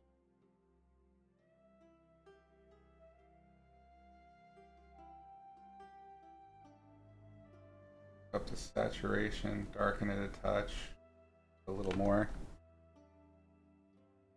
All I want to do is create a separate field-ground relationship between the rocks, this grass here, and the background, because all we have to work off of are the graphic shapes. When I take these lines off, it's gonna need to read on its own. And right now, we go to black and white. See how those values are just whooshed. Where's the lake? Where's the land? I don't know. That's okay in some places. Like if I choose like this front part, I always point at the screen. You can't see that. If I use this front part, I want to keep the edge there. That can be strong, and then I can let the edge fade away. That's a lost and found edge. Lovely effect. But right now, not what we're doing yet. That's a little bit more further down the pipe on this illustration.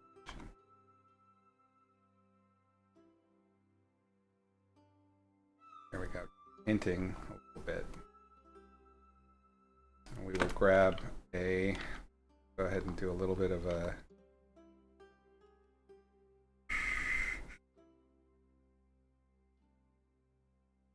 line, I think. We will hint at the bloody speculars, because that's what I do. Since this is going to be our detail layer.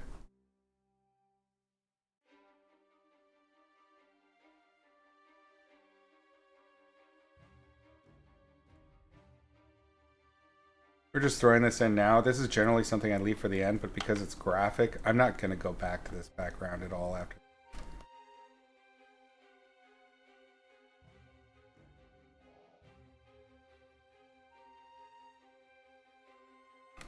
That's it. We're done. No more speculars for that. We're going graphic. Graphic, graphic, graphic. Okay. Yeah, we have definitely got a solid outline for where this could go. It feels much more animationally. I still haven't figured out what word to use for that than the other one.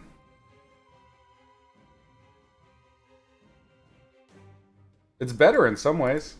Like, the shapes just feel more dynamic and interesting, which is why I wanted to include this version to explore that. I think this shape right here is dog water and it's gotta go. We're gonna go back to our trees.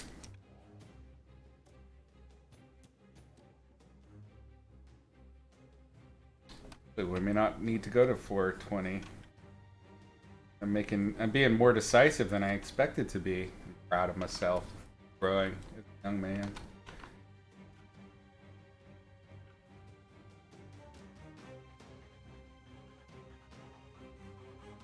Also, I just got hit by a major wave of tired. I have a nap, actually. Cool. Cool. Itching. Let's do, just to tease ourselves with where we might end up, we're going to do a Passion. I love it. Welcome. Thanks for the follow. Appreciate that. Let us do... Not that. That's too much. Cool it. Darken it. Or, yeah, cool. Sorry. Not cool. Warm it. Darken it. Darken it a little bit more. We might not need to go above 50% at this stage. Yeah, perfect. Nope, it's not perfect. The values are lost. Again, watch.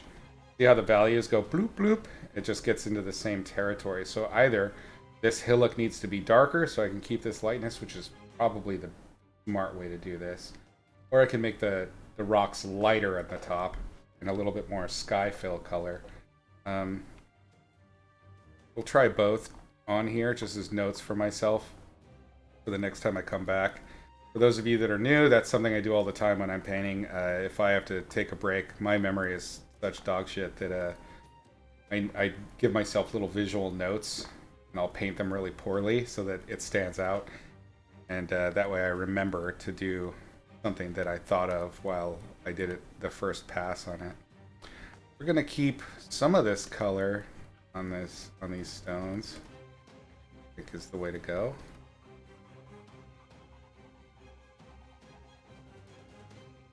And I think we'll hit just pop. A little cooler. You know? It's funny, this is about where I left it with the last one, though it was more rendered instead of textured graphic design.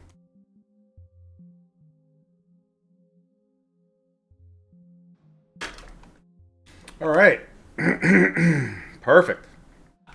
Good times. We are far enough along that all of the major bodies are handled.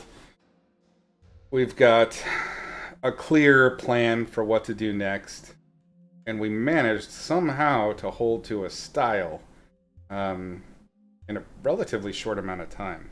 So great. Perfect. Love it. Happy. All right. Not the first time I draw questionable shapes on stream. Oh, we're talking about the trees. Sorry, I missed that. Yes, it's not the first time. And it won't be the last. I can promise you that. Alright, gang. I'm going to wrap it up here today. I may drop in tomorrow. I will most likely... Oh, next week is probably not going to happen because there's a lot of like family stuff. I always forget about holidays. So Turkey Day is coming up for the Americans, and we will probably be busy doing family stuff. So next week might be out. So possibly Sunday will be the next week stream, and then we will be back on Saturday for sure. All right, gang. Thank you very much for hanging out. I hope you learned a little something, had a little fun painting in different styles, and that I answered any questions that came up for you. If you think of any new ones, save them for next time, or join up on the Discord in the About section below. If you want more goofy content, there's the YouTube channel, there's the Gumroad with the actual lessons. So all that info down below. Thank you very much for hanging out. I hope you all have a great rest of the weekend. And until next time, paint smart, paint sexy.